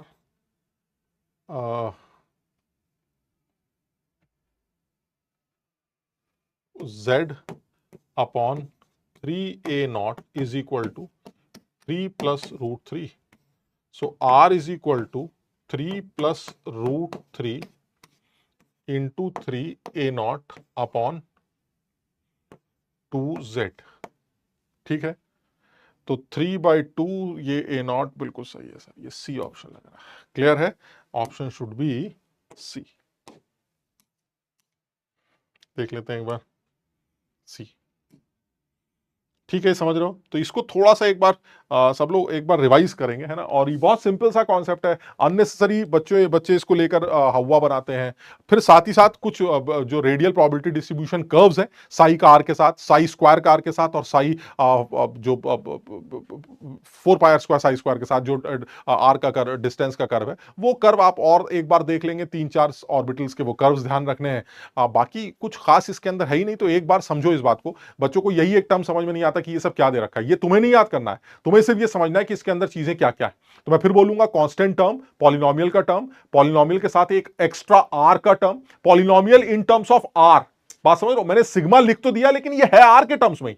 भाई सिग्मा की वैल्यू आर के टर्म्स में तो होती है, तो एक पॉलिनोमियल आर के टर्म्स में, तो आर की जो डिग्री होगी मैक्सिमम, उस पॉलिनोमियल की जो भी डिग्री होगी वो n minus L minus one के बराबर होगी, दैट इज रेडियल नोट। साथ ही साथ अगर इस पॉलिनोमियल के बाहर एक आर का और टर्म है तो वो उसकी जो आर की पावर होगी वो आपको एल की वैल्यू दे देगी। उन दोनों को यूज करके एन निकाल लेंगे, अपना काम खत्म। ये वाला न्यूमेरिकल्स खत्म हो जाएंगे सारे। प्लस वो प्रोबेबिलिटी डिस्ट्रीब्यूशन के कर्व्स हैं जो बड़े सिंपल से कर्व्स हैं, उनको एक बार देख लीजिए, खत्म हो गया। क्लियर है? तो सब लोग इसको एक बार पढ़ें, रिवाइज करें, बढ़िया मजे लें, और उसके बाद इस चैप्टर से आगे बढ़ें, क्योंकि ये एक बड़ा सिंपल सा कॉन्सेप्ट है। अच्छा, दूसरी बात ये है कि मैं ये चाह रहा हूं कि मैं अब जैसे कुछ बच्चों की डिमांड भी थी, स्टेट्स ऑफ मैटर का जो हमारा टॉपिक रहता है उसके सबसे पहले मैं अपने खुद के लेक्चर्स, 4-5 लेक्चर्स जो हैं वो मैंने वैसे एज सच जो बच्चे पढ़ते हैं, जो बच्चे प्रयास में थे या दूसरे बैच में थे, उनको वो लेक्चर्स मिले हुए हैं, है ना। लेकिन जिन बच्चों को नहीं है, जिनके पास, मैं इसी बैच में जिस तरह से मैंने सॉलिड स्टेट के लेक्चर्स डाले थे उसी तरह से इस बैच में भी स्टेट्स ऑफ मैटर के लेक्चर्स आज या कल पुश करवाऊंगा मैं। लेकिन स्टेट्स ऑफ मैटर का जो लेक्चर होगा, अपना जो ये वाला लेक्चर है, वो 1-2 दिन बाद लूंगा। मतलब मैं चाह रहा हूं कि 2 दिन एटलीस्ट आप उन लेक्चर्स को एक बार देख लें तसल्ली से, ताकि इस पर अच्छे लेवल के सवाल हम जब डिस्कस करें तो आप समझ सकें। तो जो क्लास होगी वो कल और परसों मुझे लगता है वो क्लास आपको नहीं मिलेगी, क्योंकि इन कल और परसों में आप सिर्फ इसी को पढ़ तैयार करेंगे। तो एक तरह से देखा जाए तो फिजिकल का सिलेबस ऑलमोस्ट कंप्लीट हो चुका है। उसके बाद जो आपको क्लास मिलेगी वो ऑर्गेनिक या इनऑर्गेनिक की जो भी क्लास स्टार्ट होगी वो आपको जो भी उस शेड्यूल्ड टाइम पर वो क्लास स्टार्ट होगी वो स्टार्ट हो जाएगी। हमारा जो ये स्टेट्स ऑफ मैटर का जो लेक्चर होगा वो मैं एक दो दिन 2-3 दिन के अंदर ही, वो जब आप पढ़ लेंगे 2 दिन 3 दिन के अंदर, तो मैं उसको, क्योंकि वो एडवांस का ही लेक्चर होगा, तो वो 2-3 दिन के बाद में जब आपका वो तैयार हो जाएगा तो वो एडवांस के लेक्चर भी तुम्हें प्रोवाइड करूंगा। तो 2 लेक्चर स्टेट्स ऑफ मैटर के भी कर लेते हैं, तो वो हमारा ऑलमोस्ट काम खत्म हो जाएगा। तो सब लोग जो हैं अब तगड़े से तैयारी करें, जम के तैयारी करें, क्योंकि मुझे ऐसा लगता है जो लोग जम के कोशिश करेंगे सिर्फ सिलेक्शन उन्हीं लोगों का होगा अच्छी रैंक के साथ। तो जो कर रहे हो वो करते रहो, और मेहनत करो और कोशिश करो, है ना। तो अब मैं स्टेट्स ऑफ मैटर के लेक्चर कल तुम्हें दे दूंगा, है ना। कल 2 दिन 3 दिन लग के उसको देख डालना, और उसके बाद जो है मैं तुम्हें स्टेट्स ऑफ मैटर का ये डिस्कशन वाला पोर्शन भी एक बार 2 लेक्चर्स के अंदर कंप्लीट कर लूंगा, ताकि हमारा ये काम जो है कंप्लीट हो जाए। ठीक है, तो चलिए आज इतनी बात करते हैं, फिर मुलाकात करते हैं। Thank you so much.